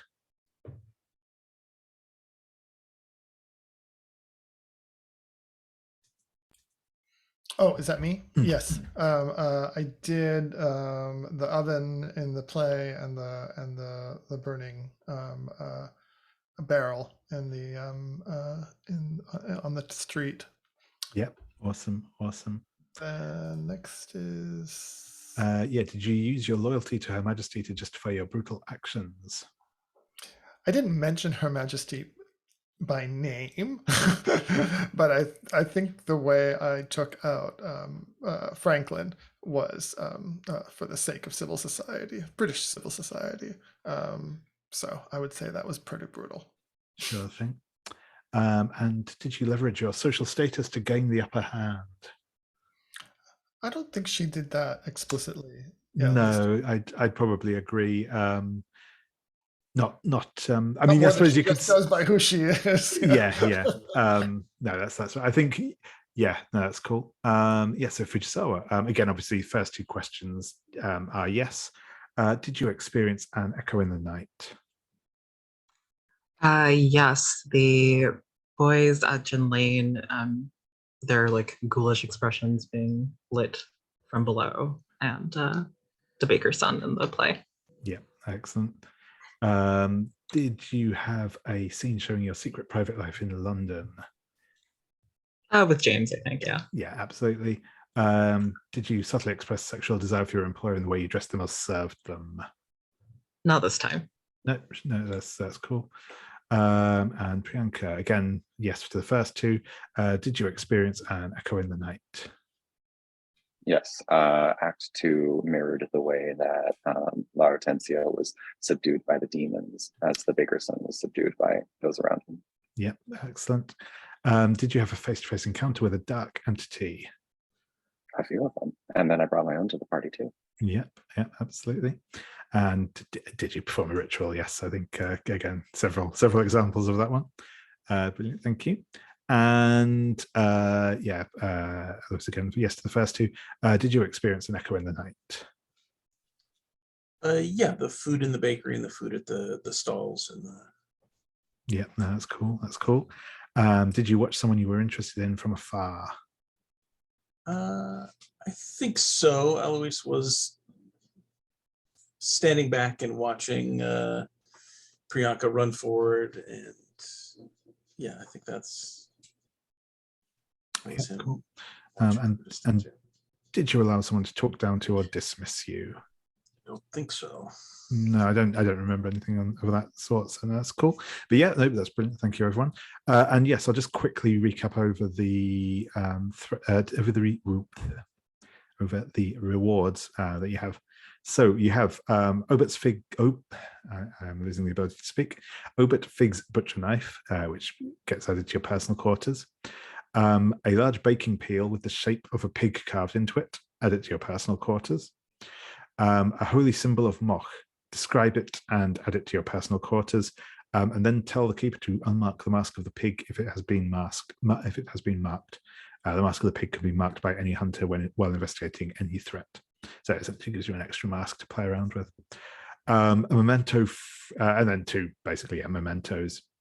So I'll go in reverse order today, I think. So Brian, would you like to pick any of those, or which one of those rewards is most interesting to you?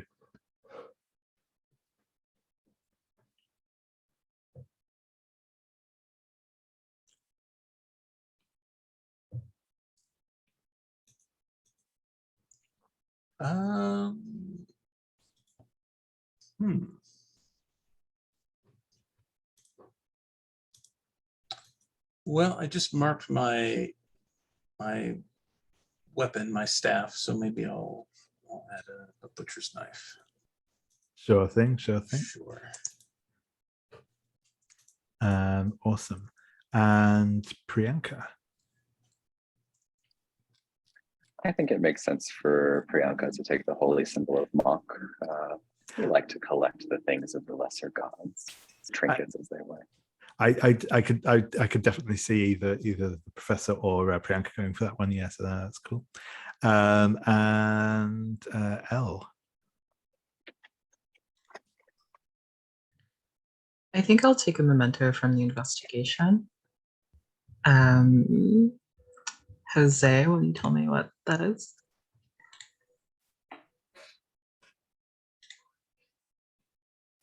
And this is from the investigation of the pigs, right? Yeah. Mm-hmm.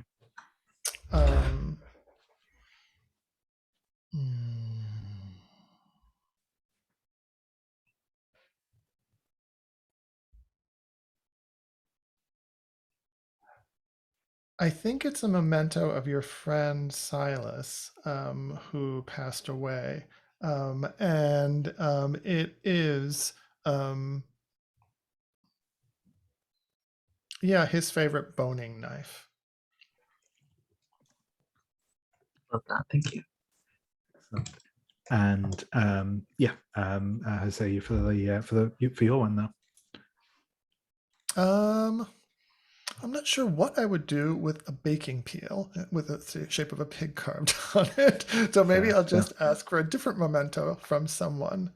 Let's see. Daryl, do you want to give me a memento from this one?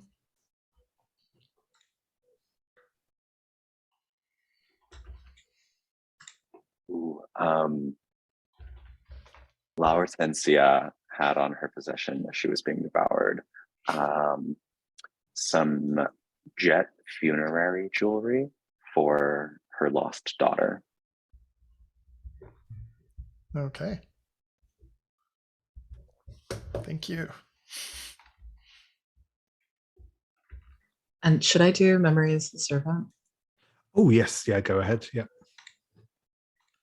So I think the memento this time is a ghostly portrait of Fujisawa. She's wearing the white kimono. I think she probably asked James to add a mole over her lip.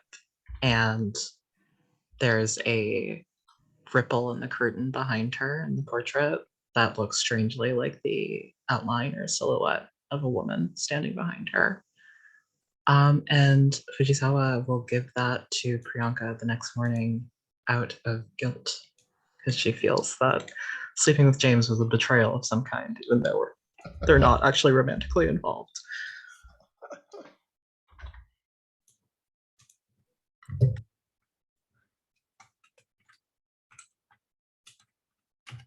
Awesome. Cool. So yeah, thank you very much, everyone. That was a good fun session. And I will stop our recording now.